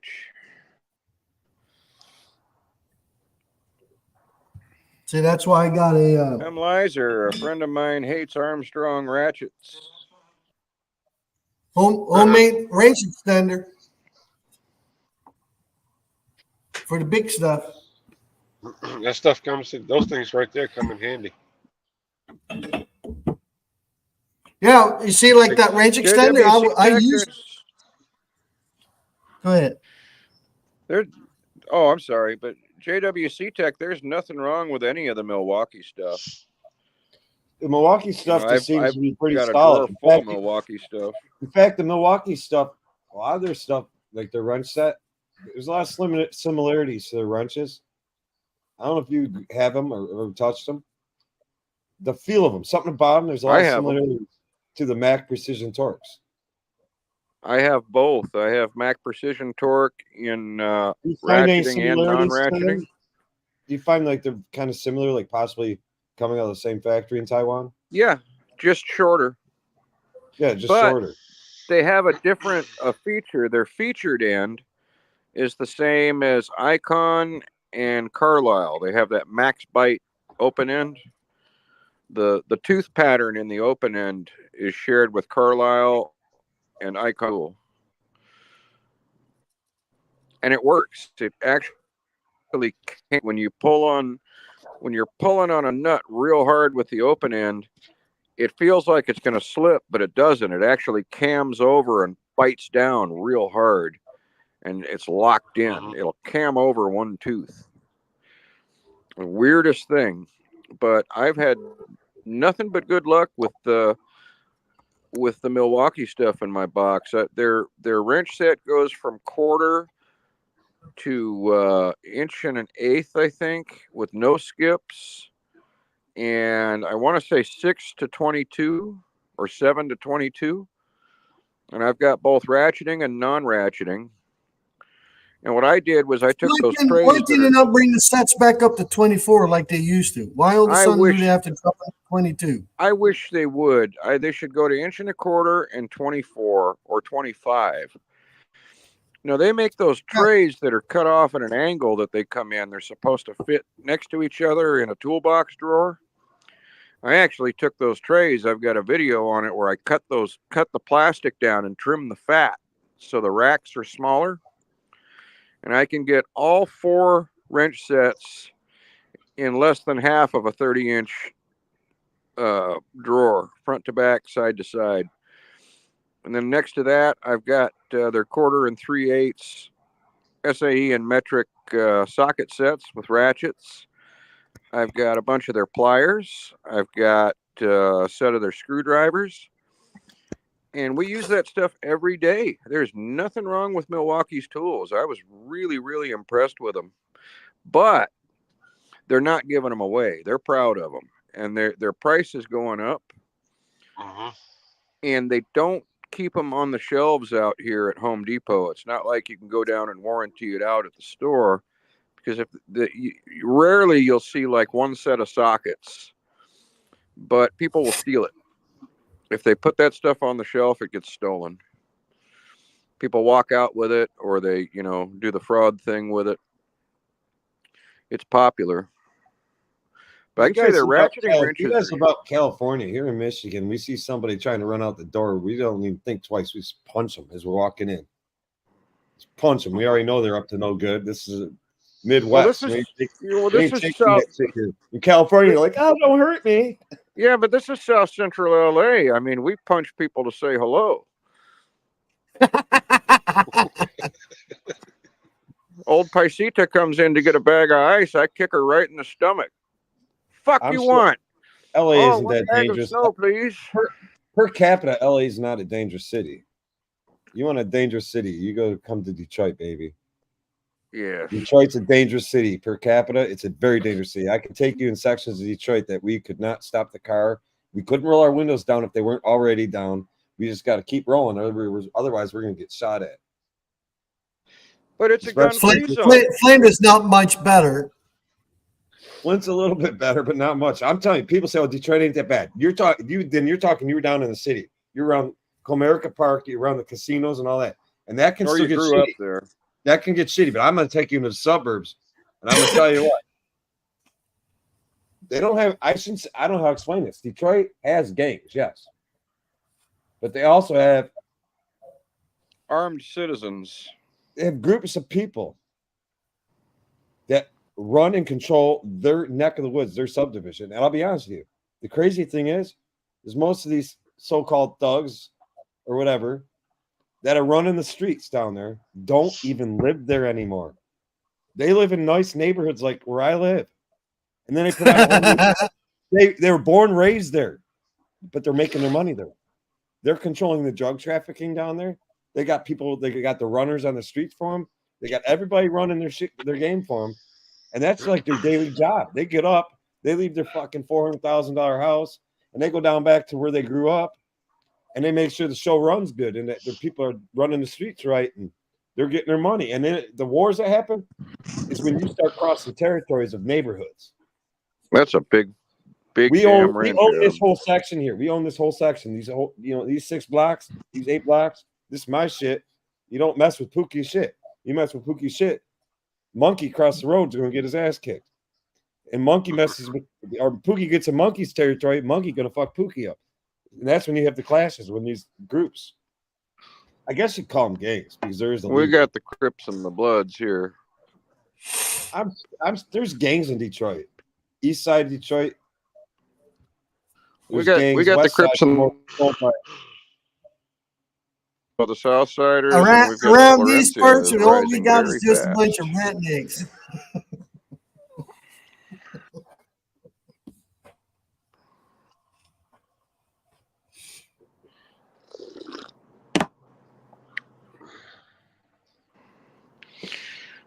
I stay barricaded in my San Fernando Valley home. I'm behind a stack of Bibles and automatic weapons. There's a couple nice suburbs. Corey.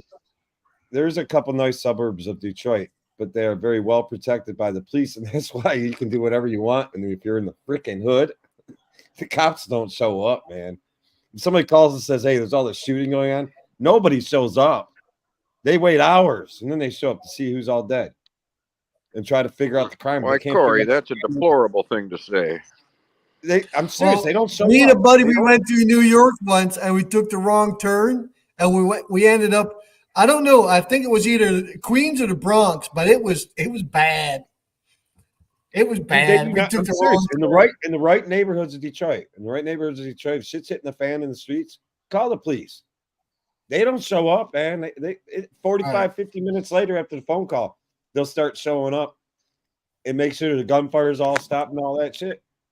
Which I don't blame them. They don't make enough money to get shot at. They're not going to go down there where the war is still going on. They show up after the war and they try to figure out what happened, and then nobody knows nothing. And then they call in paramedics and everything, and dead bodies get picked up. And Leeser, I've never seen anything like that in my life. Not even in movies. What I saw there in New York, it was bad. M. Leeser's probably right. You're probably around the Bronx. It was bad. I've never seen that many cars. It all looked like a giant junkyard. I mean, cars everywhere on center blocks, and I mean, unbelievable. Burnt down and tore apart, and I mean, I could take you to neighborhoods of Detroit where, man, out of like 3 blocks, there's only like 7 homes that are actually people are still living in. All the rest are broke up, abandoned, burnt down. Yeah. What about the industrial? What about the grass this industrial tall buildings? in the summer months? What about the industrial buildings that are abandoned down there, Dave? Are those full of homeless people? Yeah. And every once in a while, somebody, the city of Detroit just itself is freaking stupid. Every once in a while, you hear about homeless people or scrap guys getting killed because they get in these old ass buildings and they find all the copper wiring and sometimes aluminum wiring. And they start trying to take all this wiring out of the building. And even though this building's been abandoned for 10 years, somehow or another, Edison didn't shut power off to them, or DTE. Oh, the high voltage is still hot. Oh, and they just get zapped. It's like, you got to be kidding me. That building's been abandoned for 10 years. Why is there even power? The 480's still hot. It's so bad, even the electric company don't want to come out and turn the power off. Hey, you know what? I don't like ever bringing another YouTuber. I don't like ever bringing another YouTuber into it, but me and him did have a conversation with him, so I don't like mentioning another YouTuber's name unless they're present. But you don't believe me how fucked up it is there in the right areas? Ask Ed, the old tech guy. I know he had to do some networking and line work in Detroit, man, and he told me he wasn't too happy. He was kind of scared. Hey, That's they, right, they Corey. they shut the 480 off at a main panel on the ground. They don't shut it off at the pole. So chances are you're going to find some conduit with some live wire in it. And they love that 480 because it's like battery cable. You know, you get 20, 30 feet of that, you get yourself a piece of crack. No, And it's easy to strip. when you look at the amount of crime that actually happens in Detroit versus the amount of citizens that actually live and reside in Detroit, the numbers are kind of staggering, really, when you compare it to other cities. Because, I mean, Detroit, I think, has a population around 800,000-ish, if not less. It used to be a city of like 1.5 million. And you compare a crime rate to that of a city like New York or Chicago that has 5, 6, 7, 8 times that population. Yeah, Detroit's doing really good. Well, Detroit's you took a city that was once a quarter of the U.S. economy and basically cut their balls off. Well, the problem is a lot of these kids grow up, they start hitting the streets at like 12 and 13. They get all involved in all. Well, you got a higher ratio of career criminals. Not just that, you have no idea how many of these, like, say, I'm gonna take a guy that's 23 years old, still running the streets, 25 years old, still running the streets. He's probably late 20s. He's probably controlling part of the neighborhood. But he's probably spent more time in prison than he has out. No. He probably shot and killed many people, multiple people. And never been caught because the cops never freaking investigate, or they can't investigate because nobody knows shit, nobody saw shit. Shit just happened and it's done and over. They don't show up. Like I said, they don't show up. You see, here they get caught, and they're not afraid to go back in. I mean, if somebody started blazing a gun and doing a freaking drive-by shooting here, and I called the sheriff's department, the sheriffs are going to be on fire. I will hear them within, I guarantee, from my house right now. If I called the sheriff's department and said, "Hey, there's gunfire going on like mad outside my house, or a block away from me," and I know it's gunfire, they're going like crazy. I give it 90 seconds before I hear sirens coming from somewhere from the Macomb County Sheriff's Department. Down in Detroit, you could be in that neighborhood, and the best thing you can do when you hear all that noise, you hit the ground. Don't move. Don't do shit. Just hit the ground. Put your pecker in the dirt. Yeah. And so you don't hear nothing no more. Look around and make sure everything's okay. And then you get back up and you go. And they call the police. People call the police. And trust me, you be down there hour and a half later, hour 45 minutes later, cops all start showing up like it was an emergency. 3, 4, 5, and 6 of them. Now, if you're downtown and shit hits the fan, yes, cops will be on scene in a heartbeat. But if you're in some suburb that they know is a shithole and shit's hitting the fan, they don't show up. They wait till it's over. They show up for the cleanup, huh? Oh, would you drive into a war zone? I don't know if they don't get 65-70 grand a year, whatever they're making. I don't know. Yeah, they don't get paid anymore to die. So I think their rule number 1 is to go home that night. Well, wouldn't yours be? Isn't that all officers of the law? Isn't that their goal at the end of the day, is to go home at night? According to Sean Connery, it is. I don't know. I live out in the country for my entire life, so I don't Got know. a new member of the chat here. Mhm. He's making biscuits up there. That's Mr. Udonsky. Say hi.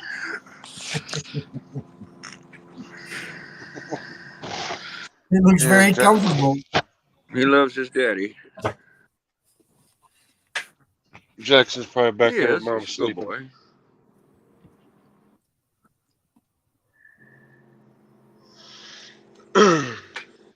So, in other words, if you work in the wrong spot in Detroit, your most valuable tool is your weapons. Every shop in Detroit's got to have guns in it. It's your cell phone? Mm.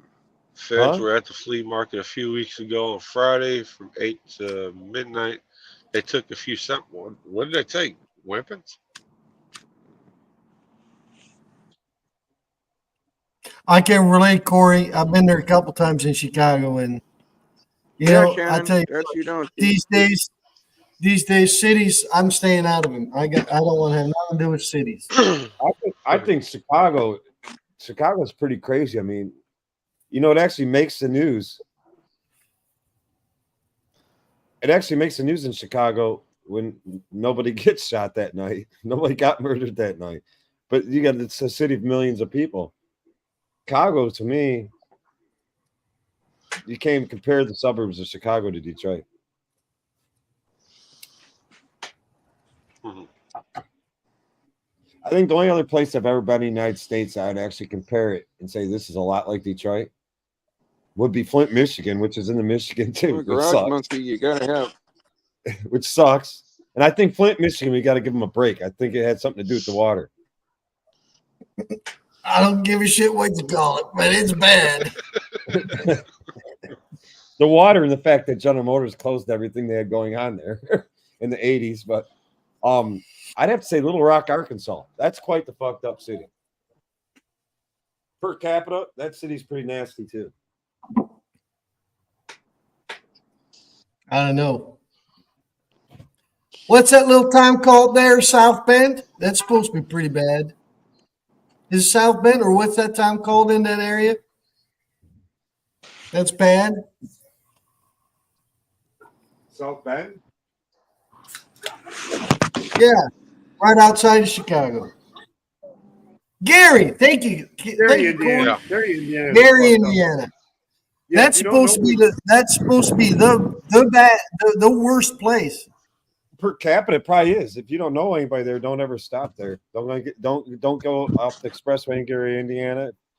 Just keep it going. You see Gary, Indiana signs, just keep going. Hope your car don't die. I already do the same thing with Flint. Just keep going.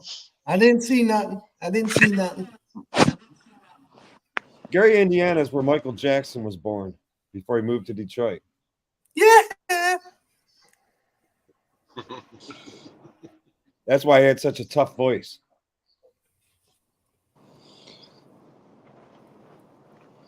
Damn. A lot of counterfeit Yeah, goods. Gary is the worst. The reason why it never makes it to the top because they don't have enough people that live there. You know what Gary, Indiana is? Gary, Indiana is the hub for all criminals in all the major surrounding cities to go buy guns illegally. You go to a gun show in Gary, Indiana, you can buy whatever you want. Nobody asks you shit. Famous No Slick ID. Rick, what's going on, brother? No ID requirements, no nothing. So everybody from Toledo, Detroit, Chicago, Indy, any of the big cities, when Gary, Indiana has its gun shows, you wouldn't believe. Go to a gun show in Gary, Indiana, and you'll be walking around the most criminals you've ever walked around in your life. I've been at the gun show. I went to a gun show there one time. I was stupid, years and years ago, before I knew how shitty the city was. And I couldn't believe it that my buddy next to me bought a fucking gun and they asked no questions. A pistol, a handgun, didn't ask for any background check, no registration. The dealer's like, here's the gun. You give me the money, here's the gun. I'm like, this is crazy. And Dave went on a shopping spree. Oh, that's and then I found out the truth. Like Gary, Indiana is like a major hub, illegal gun sales, and the government knows it. They don't do anything about it. They probably do stuff about it. They just haven't been able to stop it. Well, that's probably a spot they use to track people. You'd think they'd have some. I don't think they want to go there themselves. Well, I don't know. I don't know if it's still as bad as it was 10 or 15 years ago. Like when it comes It to is. no, I'm saying sales of illegal guns when they have their gun shows and shit. I don't know if that shit's still going on. I'm speaking from like 15 years ago, but Out here, it's something they take real serious.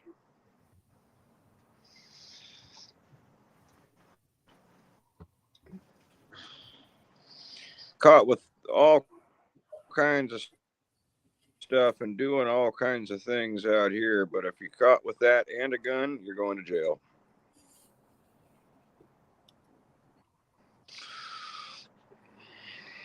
I don't know. I went to Gary, Indiana for a truck driving. Rail Transport is there. And they had us at a hotel right next to the big strip club. I stayed in the hotel room when I was there. I didn't go anywhere. I would have gone to that strip. Yeah. I'd have had to check it out. No, the hotel concierge said, "Don't go over to that strip club because most of them are, yeah." They lift the skirts up, you get a nice surprise. That's exactly. Hey, you're gonna get slapped in the face with a wiener, huh? Talk about that shit. Talk about that shit. A bunch of guys that I know are just they're not like close friends of mine. Well, a couple of them are close friends of mine, but one time the bar that I used to go to all the time, this is back in like my early 30s. There was a bar right down the street from where I used to work, and I go there frequently, and I got to know a bunch of guys in there and girls too, of course. And one time we all just made the choice that we're all gonna fucking go to Vegas. All of us are gonna book trips to Vegas same time. Mhm. And I roomed with a guy because he's actually a personal friend of mine that actually would stop in that bar too all the time.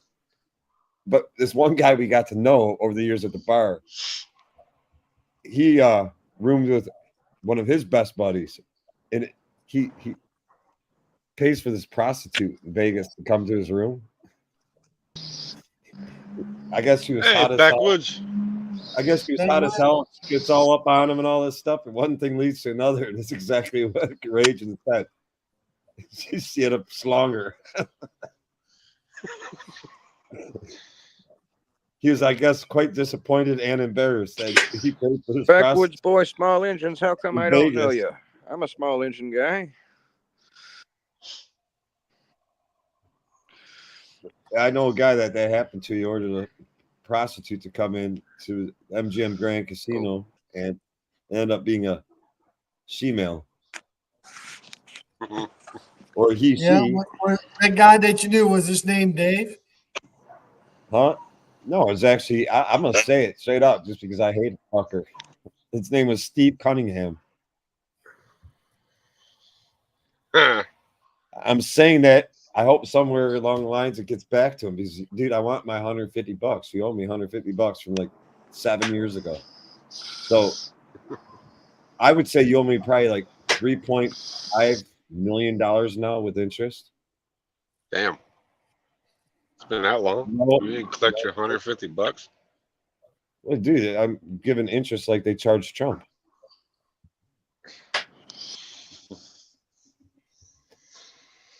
All right, I'm heading into the house. It's late enough, so Yeah. Thanks Chicks for with coming on, dick, Theo. hey, no problem. All right, guys. Y'all take care. Thank you for having me, Raging, and Good one, Theo. we'll catch you on the next one. All right, brother. Take it easy. He's got to go work on next baby.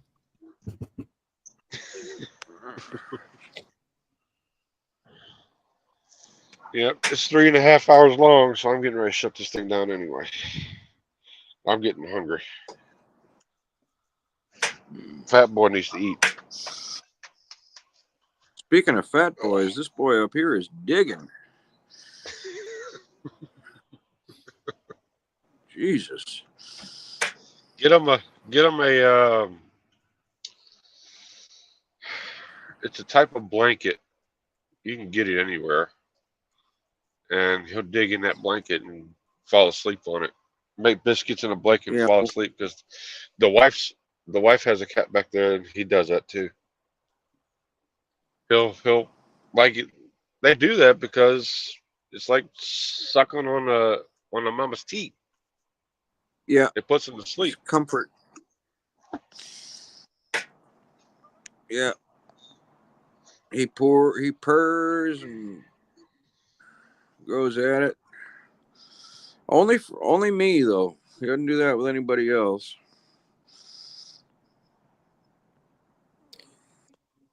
I had to do R.I.P. something to today at Ho-Ho work. Shoestring. I had to do something today I've never ever been involved with in my career as a technician. What's that? I'm getting in the middle between Quick Lube and my shop. I'm getting in the middle of a situation with a customer. She's paid this Quick Lube $1,800. She drove her car in. They did oil change, and she tried to drive her car out, and the thing would barely run, barely move, barely anything. And then she left it for them to do more repairs to. Why a Quick Lube she'd do that with, I have no idea. Bottom line, she has $1,800 in receipts. New tensioner, new tensioner, new idler pulley, which let me tell you, this car doesn't even have an idler pulley. But new tensioner, it's the old tensioner still in the car. Spark plugs, the original spark plugs are still in the car. An oil change, it does look like they did an oil change. An additive to the oil, which does look like they put an additive in it because they were messy with it and it spilt around the cap. And it's like STP or Motor Honey or some shit like that. A trans flush, they never did a damn thing with the trans. A coolant flush, they never did shit with the coolant. It's very obvious. But bottom line, this car don't run and it has no compression. The timing chain broke. It's not even They got her. It's not even turning the camshafts over. So I don't know what they did. That's why I never go to them. And then they try to tell this woman that they did all this work to it. And she's like, well, the mechanic is saying you didn't do shit. Well, these guys had the balls to come over and start threatening me and all that shit. And I took them out to the car. I took spark plugs out right from him. I said, you're trying to tell me that shit's new. I said, how'd you do a trans flush? Show me where you hooked up to it. What do you mean hook up to trans flush? I said, your bill shows a trans flush. How'd you hook up to it? Show me. I had the customer watching me. And they're like, we don't hook up no machine. I said, then you didn't do a trans flush. And they're like, yes, we did. I said, how? We drain and fill. That's a drain and fill. I said, show me where you fill this transmission right now. Show me where you fill this transmission. He couldn't fucking show me where to fill the transmission. Then I asked him, I said, where do you even drain it? Well, on the bottom of the transmission. I said, how do you check the level? What do you mean, how do you check the level? You fill it up to what the specification is. I said, what's the specification? You just did this. I have no idea. Why are you asking all these questions? I said, because you're full of shit on everything you're saying here. And he started threatening me, call me motherfucker. He's going to beat my fucking ass and all that stuff. And I said, dude, shut the fuck up. I said, you're going to beat my ass. I'm standing right in front of you. It's the last thing you tell somebody, you're going to beat their fucking ass and you're still standing there doing nothing. I said, you're lucky I haven't responded to you yet. The fact that you said you're going to beat my fucking ass. Exactly what I told these two guys. And I'm like, I hear it one more time and you're going to see reaction from me. They never said it again. And I'm not a big guy. I just said, you're full of shit. You're not going to beat my ass because if you were, you already done it. You'd already come after me. I said, you owe That's this why I woman. never take my car to any of them. I said, you owe this woman all her money back. Well, we didn't destroy her engine. I said, I'm not saying you destroyed her engine. I said, you guys just don't know your ass in a hole in the ground. I said, I personally think I talked to her. She said the car was running very, very poorly. She got back from a long trip and she realized she's way overdue on her oil change. And it is a 2.4 Ecotech Equinox, like 2013 or 12 or some shit like that, Equinox, with a 2.4 Ecotech in it, which are known to have timing chain issues. I think her shit was going out. I think during the whole process of the original oil change, I think her chain originally jumped, but now why it's not even turning the cams, I have no idea. It probably hit valves and maybe it broke it. I don't know. Or it popped off. Yeah, I have no idea, but I told him, I said, I'm not blaming you for her motor totally taking a shit and blowing. I said, but I am accusing you of charging her out the ass for a bunch of shit you didn't do. I said, come on, guys. She had her car towed down to me, and you charged her for a serpentine belt, an idler pulley, and a tensioner. And you know the serpentine belt you charged her for? It's sitting on her fucking passenger seat. It's not even on the car. It wasn't even on the car. Her car has no serpentine belt on it. Well, we were trying to figure out why no compression. I'm like, because it has. You guys fucked it up. You shouldn't have kept playing with it. It jumped timing, and you guys kept playing with it. And I don't know what you did after that, but Now it's Probably really bent all the valves. now it's really screwed. It could have probably been saved if she was still running it and she turned around and went back in and said, "Hey, I can't even barely drive this car." It probably jumped timing enough that it was running like total ass. And during their playing with it, they make it smack valves. Yeah, it might have had Really one. charged her It probably had $1,800. one. Probably had one bent valve when it jumped, and after they played with it, it's got 7 bent valves. Bottom line, it pisses me off because it ruins the perspective of our industry. It ruins our reputation as a whole as mechanics. I mean, dudes, you charged her $1,800 so far, and the CERT belt is on her freaking passenger seat, and she got pissed off, and she told this guy did not want this Quick Lube. It's an independent. Did not want her to take the car. He was going to have his cousin come fix the car because his cousin knows all about compression problems. That's exactly what she told me. Be right back. Actually ordered the tow truck driver to take the car. She actually ordered the tow truck driver to take the car and bring it down to our shop. That she made a mistake. She should have never stopped at this Quick Lube. And she actually brought a second set of keys, which means the oil Quick Lube still had a set of keys for this car because they were refusing to release the car to her in a roundabout way, saying that his cousin was going to come fix it. But they charged her for $1,800, and everything they charged for, the only thing I could see that they actually did do was change the oil. Well, they probably don't have the 1,800 to give back to her.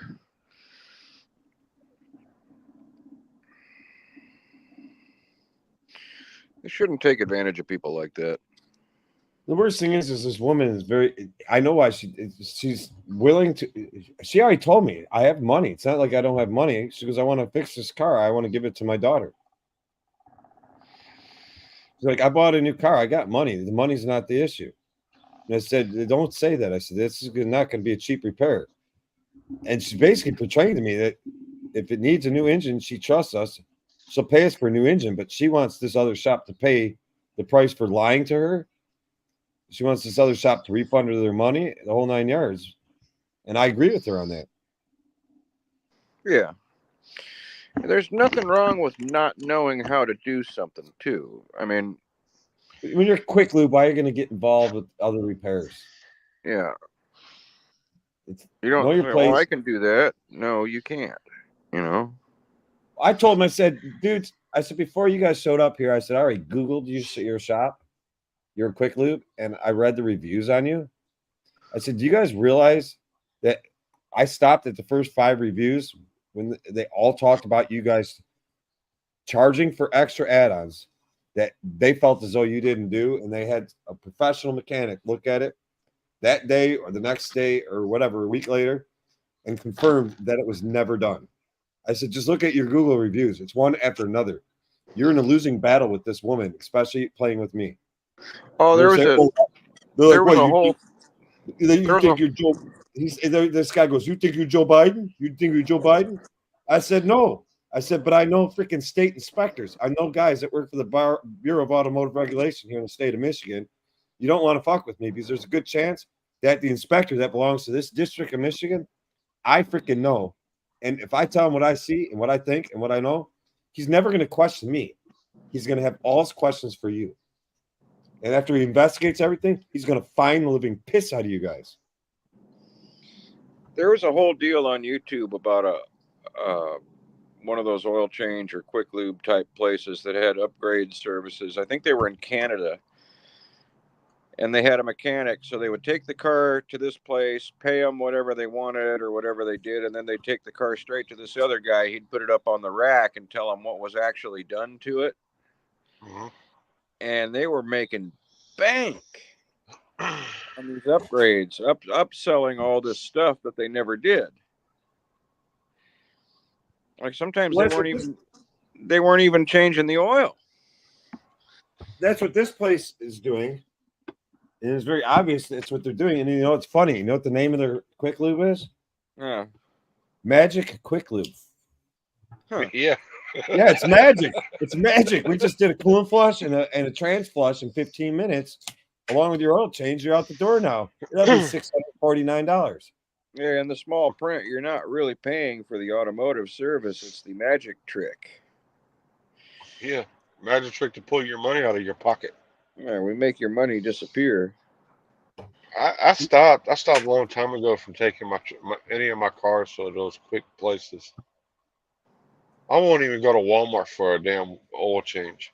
Why wouldn't either? Because they're not hiring qualified people. They're going to cross-head your freaking drain plug. They're going to do something wrong. Yeah. I see way too much. I shouldn't say this, but I see way too much coming from Walmart that they fucked up.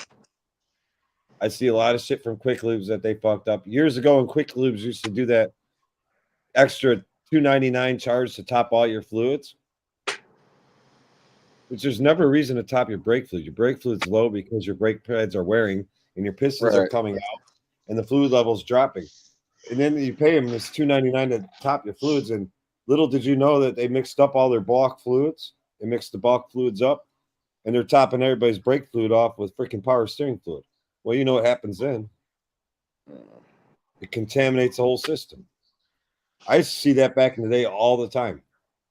People coming in, my brakes feel like shit. They're not this and that. Pop the cap of the master cylinder, just be poof, rubber be all swollen and shit because somebody contaminated their brake system. Mm-hmm. My assumption is power steering fluid because coming out of a bulk container, they look about the same color as brake fluid. And what was in the master cylinder always looked somewhat normal. Well, what you can do with power steering fluid and brake fluid is two different things. Like I guess you can use transmission fluid in your power steering housing, Some of them. but you can't. Yeah, some of them. But you can't use pretty much anything but brake fluid in the housing for your brake chambers. That is correct. That is correct. Well, because brake fluid Brake does fluid is not compress. petroleum based. Brake fluid is not a petroleum based fluid in any way, shape, or form.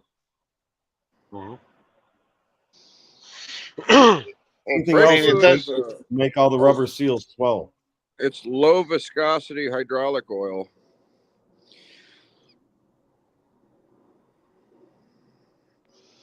Super Brake low fluid? viscosity hydraulic oil. I didn't think brake fluid was an oil of any type at all. Brake fluid mixes with water. Oil separates from water. Water contaminates brake fluid. Moisture. Yeah, it contaminates it because it's hydroscopic and absorbs it. But you can Right. actually take brake fluid and water and mix the two, and they will not separate.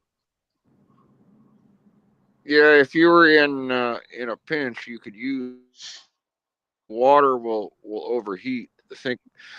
I think the thing about brake fluid is designed for super high temperatures.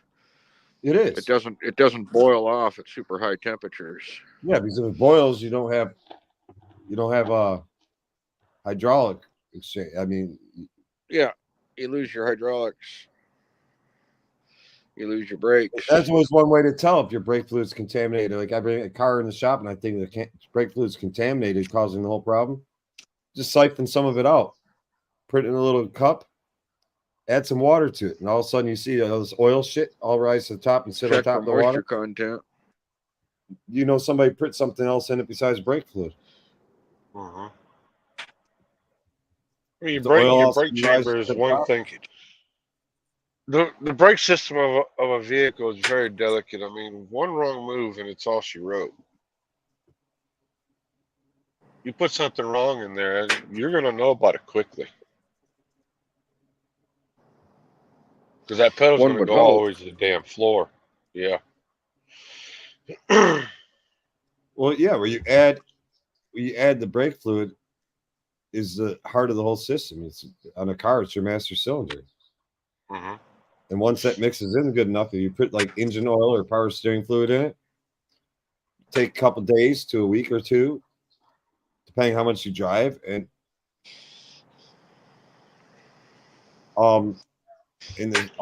everything's going to swell right the hell up, and yeah, you're going to get a pedal that drops to the floor, and Shannon, as long as there's proof that the shop didn't do anything to her vehicle, that was stated on a thing, and a judge can see that, she'll get all their money back.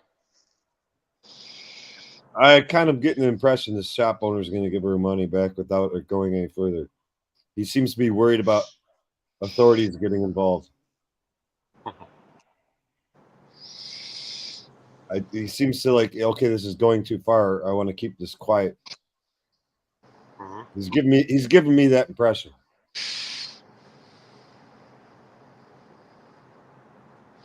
I can tell. I can read his response pretty well, and I know his nationality pretty well. Not that nationality is a player in this issue, but to me it kind of is. But I don't really want to go there. Right. Well, we have control of a particular style vehicle will be controlled by a certain, or the repair shops will be run by a certain nationality here in LA. I mean, I don't care who owns the shop as long as the work is done right first time, and you're not overcharging for stuff.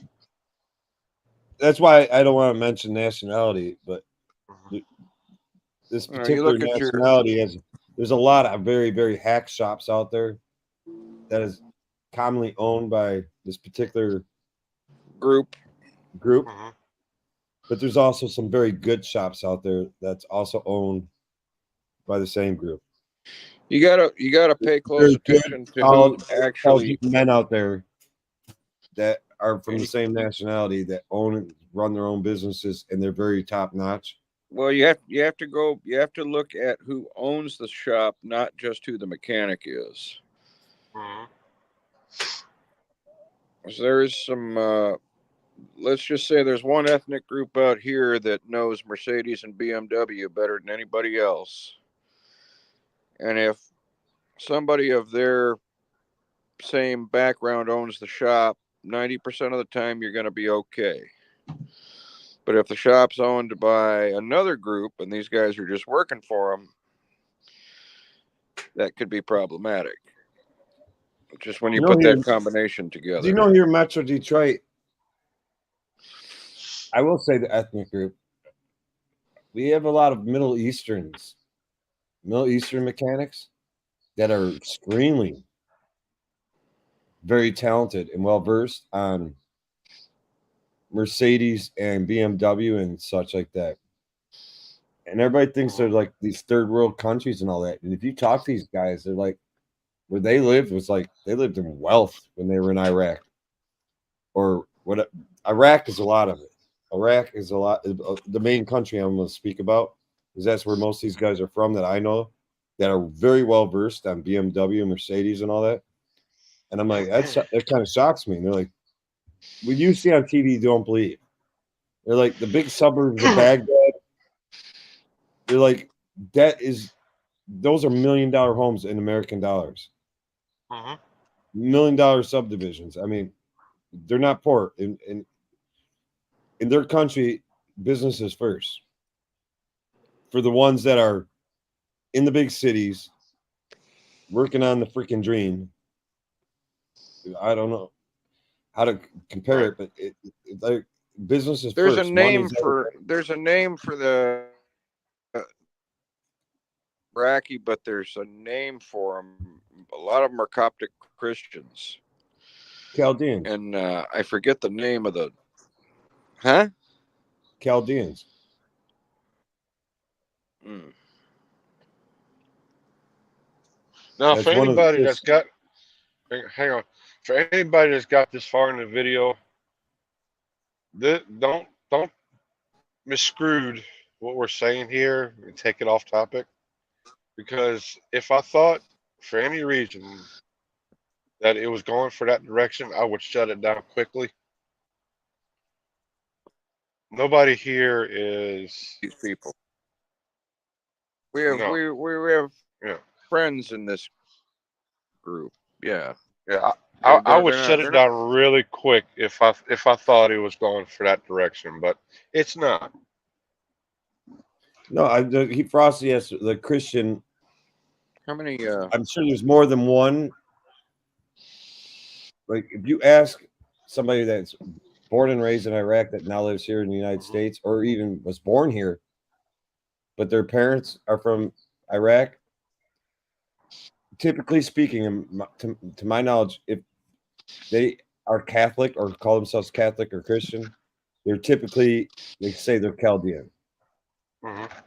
You have Chaldean, you have Muslim, you have isn't there Buddhist there too?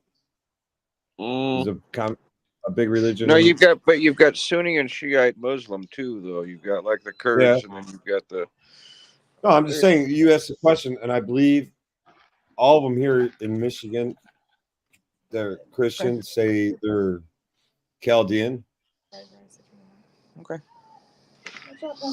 But when it comes to technicians, I mean, whether they're Chaldean or they're Muslim, I've met a lot of very talented technicians that have actually, honestly, been born in Iraq, born and raised in Iraq, that are now here, that are very well versed on the European cars.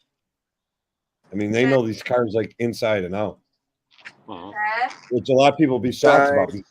Everybody pictures what is portrayed on TV that like 9% of the country is riding around on freaking camels and ponies and horses and shit like that out in the middle of the desert. And he's my buddies are like, no, dude, that's what they show you on TV. He goes, you go to the big city and they show you the real shit in the big city. He said it's like going to Los Angeles. He says like Troy, Michigan. He said it's very wealthy, very clean, very this, very that. You know, it's a big, well-developed city that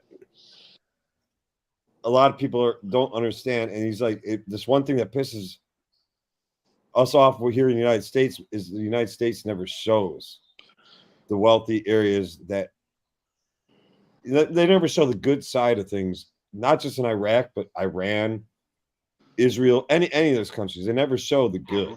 They always show the bad and the ugly. And I said, dudes, you got to look at it from the standpoint here too in the United States. That's all our news shows about us is the good. I mean, the bad and ugly. They don't always show the good. They show a lot of bad and ugly.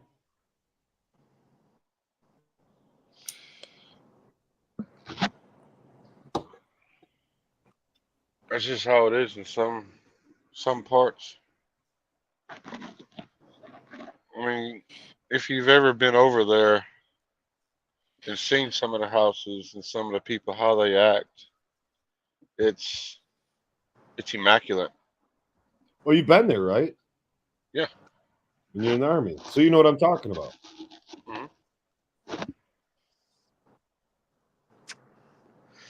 Yeah, there's more high-end German cars in Los Angeles and the Middle East than there are in Hong Kong than anywhere else in the world. You don't get high-end big engine cars in Germany because the gas is too fucking expensive.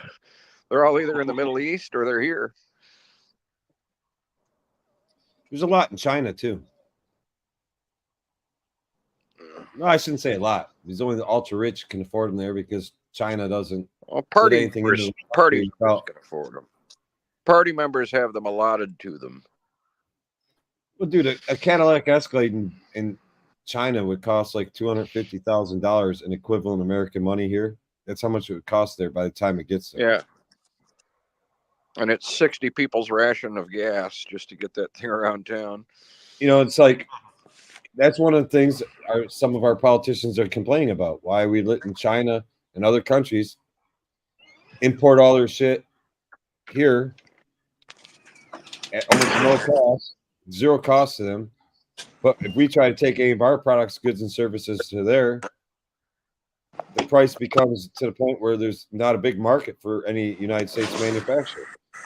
And I agree with that. It's got to be fair trade. We got to have better trade deals with other countries.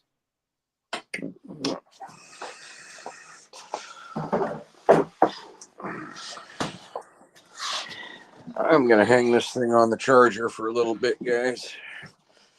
Wifey wants to eat dinner. Yeah, it's getting to be about that time. I'm ready to go in and get me something. So I will talk to you gentlemen shortly. Thank you for having me on, Raging, as always. You gonna go eat dinner now, Frosty? I am. I mean, it's only what 9 o'clock here. Yeah, but then you're gonna go to bed. Damn right. Well, we're having salad, so I'm gonna go have Jack in the Box. I don't know what I'm I'm gonna gonna get. drown Probably mine in tacos. cheese and ranch dressing. All right, Raging, have a good one. Go ahead. You on need to your steak. try. You need to try Italian dressing. Yeah. Well, it's not that I haven't Tell- tried it, but there's no mayonnaise Yeah. in it. So It's all good. Have a good night, gentlemen. everybody in the chat, y'all stay safe out there. Have a great rest of your week. Make it a profitable one. We're still getting items together for the giveaway. I'm hoping to have it by the end of this month, if not the beginning of May. A lot of interesting items. They're all going to pretty much come from truck stops. I may have to get a few things from other places, but I'm trying to make it as much as I can a trucker theme without getting stuff that people won't use. But until then, or until next week, next Monday, hopefully we can do this again. Y'all keep those wheels spinning, your beavers grinning, and thank you for watching. And we'll catch you on the next one. Peace. Oh, shit. Hang on. Wrong button. End stream.